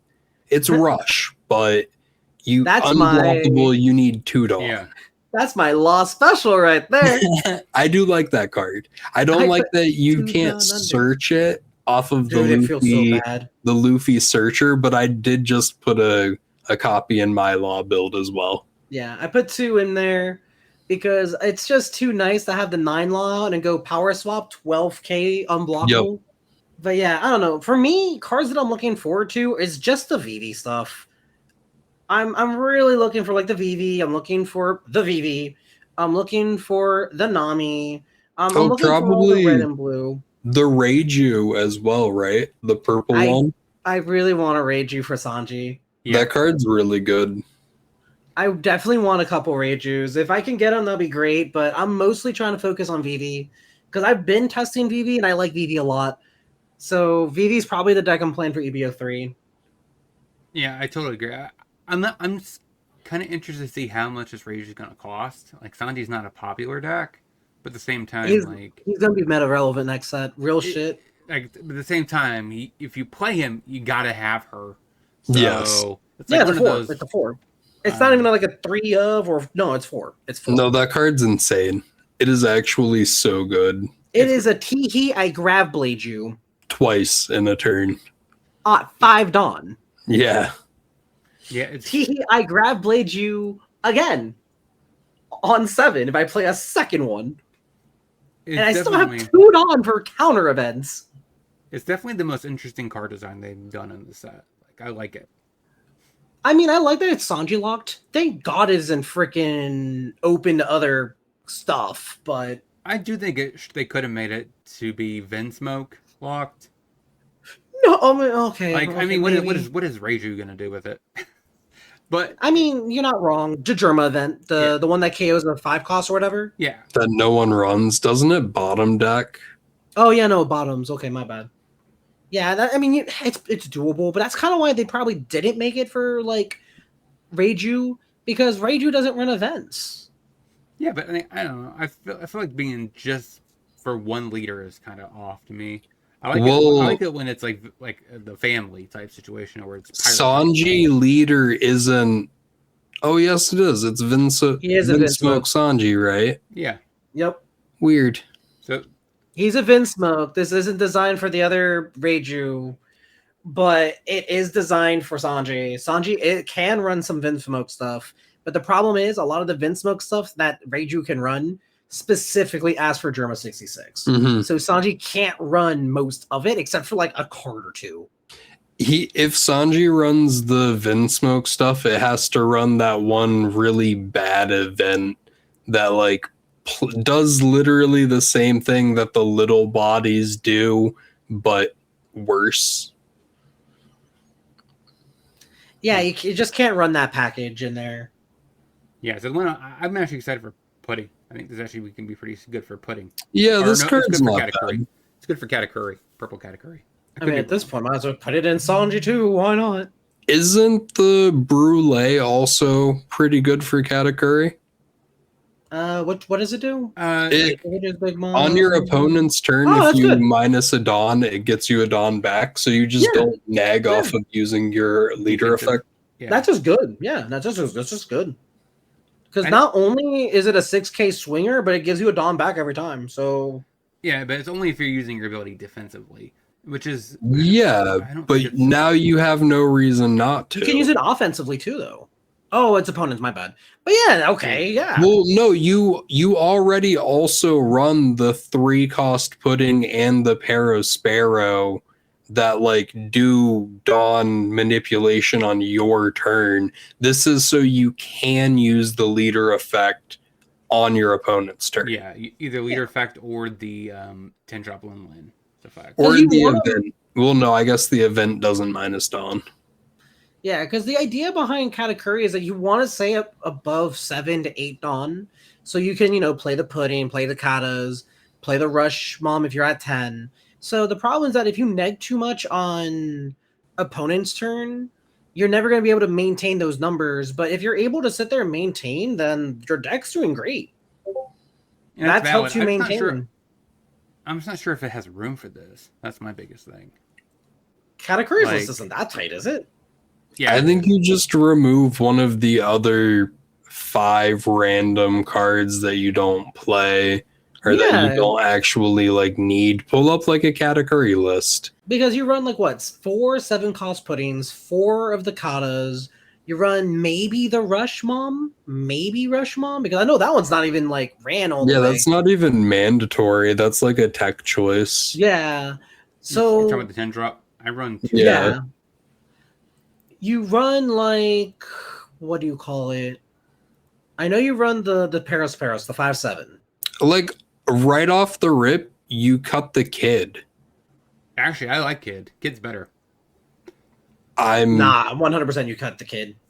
I'm just saying there are multiple options. What does that 3 cost with the yellow hair?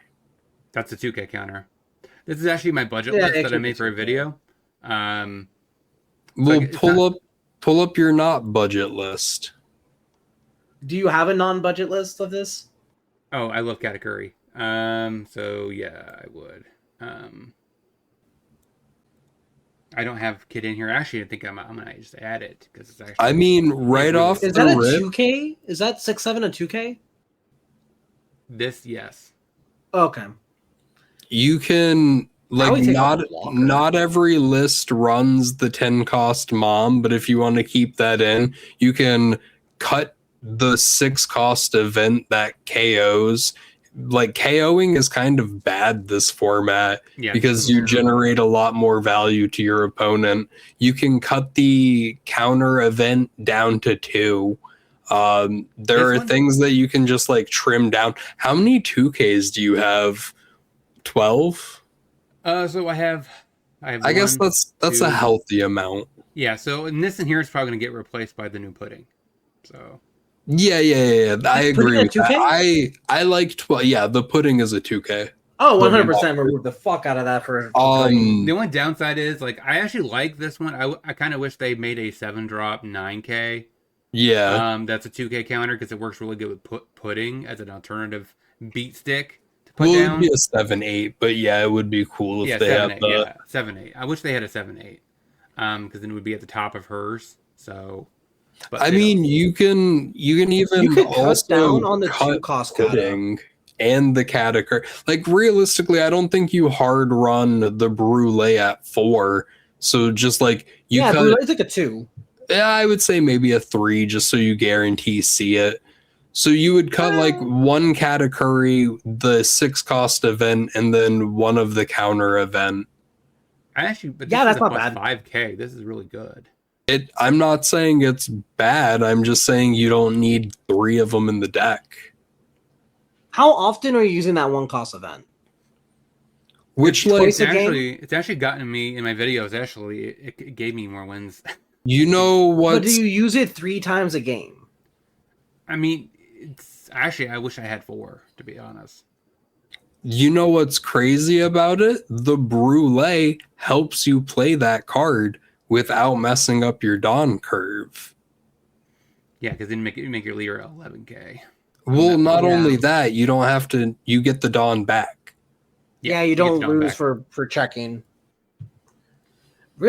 I think you could run 2 of them, and that'd be fine if you didn't want to cut an event. Like it's a highly searchable event. Yeah, so you're thinking it's something like this.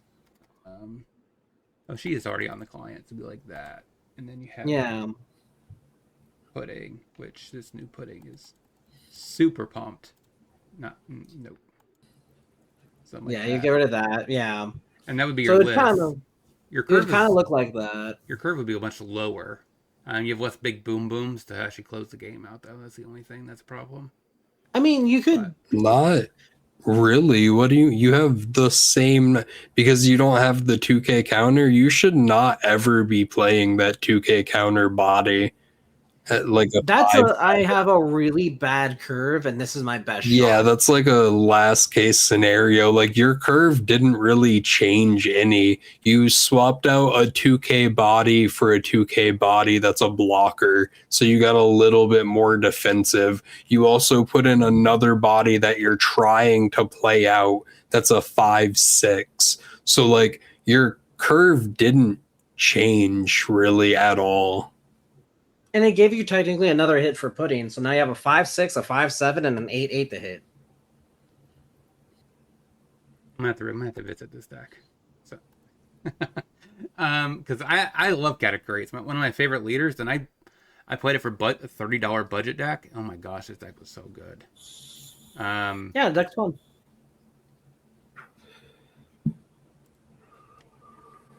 But yeah, so like those are the only two that I'm interested in, these three.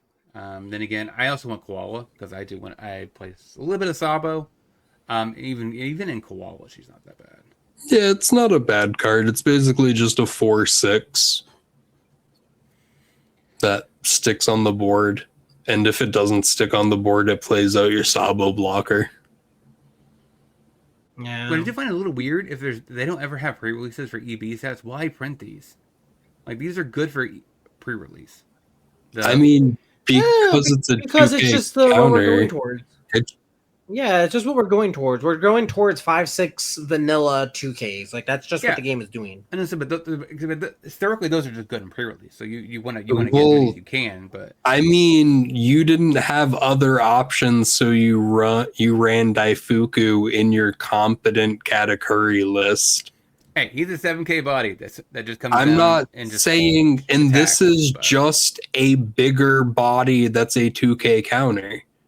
Like that's all it is. It's no longer like a 3-3 with 2K. It's a 5-6 that can also be a 2K counter. Like they're not designing these cards for pre-release. They just coincide with being good in pre-release. Yeah. Based on completely different standards that don't correlate with the regular game at all. I guess I should retweak it. So my point was more like I wish they would give him like abilities on the actual most cards in the EB set, since there isn't a pre-release, to boost the decks even further up for CP. Like, sure, but if they gave it an ability, they would have to shift the card in some way. Yeah, like yeah. It wouldn't be a 5-6 2K counter. It would be a 5-5 2K counter that said trigger, play this card, discard a card, play this card. Like we have cards like this. We're just expanding the realm of what exists. I get what you're saying. I agree. I wish they gave different support. It's weird that like no CP deck needed a 5-6 2K counter. Yeah. They weren't lacking on 2K counters, but they're just expanding the card pool, which is really all EB sets are supposed to do. We didn't really need, like, realistically, what does the Stussy do? Isn't it a blocker that like plays another character? It KOs. Something like that. It KOs a 4 cost or less. It is so like you have a CP card that helps the deck in a more substantial way, but then you also just have like the new style 2K counter. So like you're getting both. I agree. I wish they were both just banger support cards. I wish every card in every set was good. But like not, some cards are just pack filler. I get it. I mean, like I guess my thought process was more. I expect that in a you want those kind of cards in a pre-release or a set that can be pre-released, because it's a nice filler card that's really good. But in an EB set, it's a premium set. You expect less filler, basically. That's more what I was getting at. I can fill that answer in for you right now. Scroll back over the card. I think Stussy Khalifa. I think Khalifa has two massive assets that are very visible, and that's why they printed in this set. To make a very long answer short, we just made a lot of titties and ass for the people who like titty and ass to look at some titty and ass. So this is a 2K. It has titties. Yeah, And I don't know about you, but my Rob Lucci deck doesn't really have a lot of titties. that's true. Oh That's no! true. Now I need to put some titties in my deck. It's true. And the way she's looking at you makes you even happier. So Yeah, dude. People she's love this looking shit. at you like, man. There's a reason why this fucking set costs like $500. Yeah, unfortunately. There's a reason. I mean, it is It's definitely because people banger are art. excited for this type of stuff. It's like the Perona. The Perona, people fucking love Perona. And like it's not even like sex appeal at that fucking point. People just like Perona. So the fact that they're printing out like an SP Perona, they have the SR Perona, they have like a billion Peronas. Perona is like one of the least sexualized, like in canon characters. Like the SP Perona isn't like overly sexualized. It's not like her in a bikini. Like even this where she's in like a corset dress, it's not like a top down view of her cleavage. We got us like an EB04, we got a Vivi that literally it's looking down her shirt, and then the altar of it is looking down her shirt from behind. Like so like unfortunately we have characters that get sexualized. So it's like interesting that Perona isn't ever sexualized in canon. That is someone's baby girl, and they fucking love her. They said you are gonna make her. Look I'm here. pretty. I'm here for it. That's cool. I'm not like, oh man, I wish there was more Gooner Perona stuff. Like, it's agree. just a. Oh, you know what's a good example of Gooner? It's freaking Rebecca. Oh my goodness! She has so much Gooner. Even this for a is girl. like too much. I think this is reasonable. I think this is a okay. Comparatively. I don't like it. Yeah, because compared to her other shit, dude, her other shit's insane. Brother, she's 16. I don't think it's okay. Yeah, no, that's what I'm trying to say. I'm trying to say, like, if you grabbed all the Rebecca arts, this is definitely in the. It's the most tame. It's like, tame. all right, She looks compared like a to her princess. other shit. Yeah, I mean, But I do agree. the dress is a Perona- little tight, but whatever. Yeah. Corona is loved. They do not sexualize that girl in any way, shape, or form. Even though I think she is 100% legal, they just really like Perona. Yeah, because it's funny because we actually had this conversation with me and Repreach a while back. I was talking about, I think Koal was like the cutest girl on the show, and his thing is Perona, so I totally get it. There is a fandom there. Okay, but unfortunately, they've done Koala dirty in every single alt art. She's squirting in every single alt art. No, She does look kind of Yeah, weird. pull up any Koala alt art from a past set. Koala looks kind of weird in a lot of her. She's always doing like fishman karate because that's like her fighting style, which has to do with a lot of like water type combat. So she's like throwing water around, kind of like waterbender style, but it every single time is placed in a really bad spot. So like go to OP05. This is a bad example. That's an SP. Don't pull up the SP.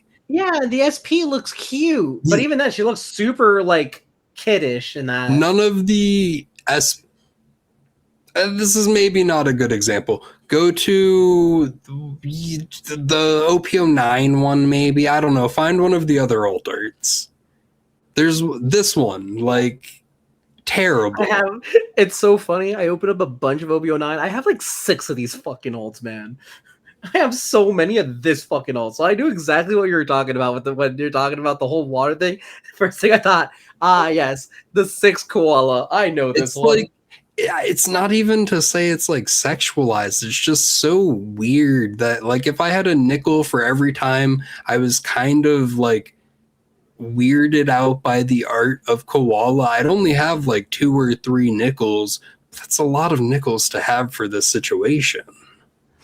Yeah. I mean, you're not wrong. I mean, I guess I should look at her artwork more often, I guess, because she always I think she just gets shafted too often. she always looks like Okay, hear me out. I love the Koala leader, but it's mostly just because my girl Nico Robin's on there. I get you. yeah, They could have made Koala a Robin leader, and I would have been cool with it. Yeah, because we were just talking about it. I was saying like she's like cute, like she's the kind of girl you bring home to your mom. She seems like a nice lady. Yeah, she's the kind of girl you bring home to your mom. She's like, oh, I approve of you marrying this girl. But yeah, he was all over Perona, so I get it. Like, yeah, I don't know. She just never looks too bad, like Gooner ways. But Yeah, I mean, she's definitely in the more okay position. There's definitely Gooner characters. Like, it's like Boa. Boa is such a good example of that shit. There is not a lot of Boa art that just is her be cool. It is always sex appeal with that. It's character. always thighs, long legs, and cleavage. Yeah, like she doesn't have a lot that just, oh, she looks really cool. Which kind of sucks because sometimes you kind of just want your character to look cool and you're not trying to go your damn card. I will say, like, from a classically beautiful sense, I think the best looking boa is the SP. Is it OPO4? OPO4? Yeah, Like, that one. the side profile. So it's I like mean, very. yeah, that's probably one of That's her better probably the ones. least like. It's Gooner because it's Boa Hancock, but like it is the best representation It's a lot of more beautiful innocent. artwork.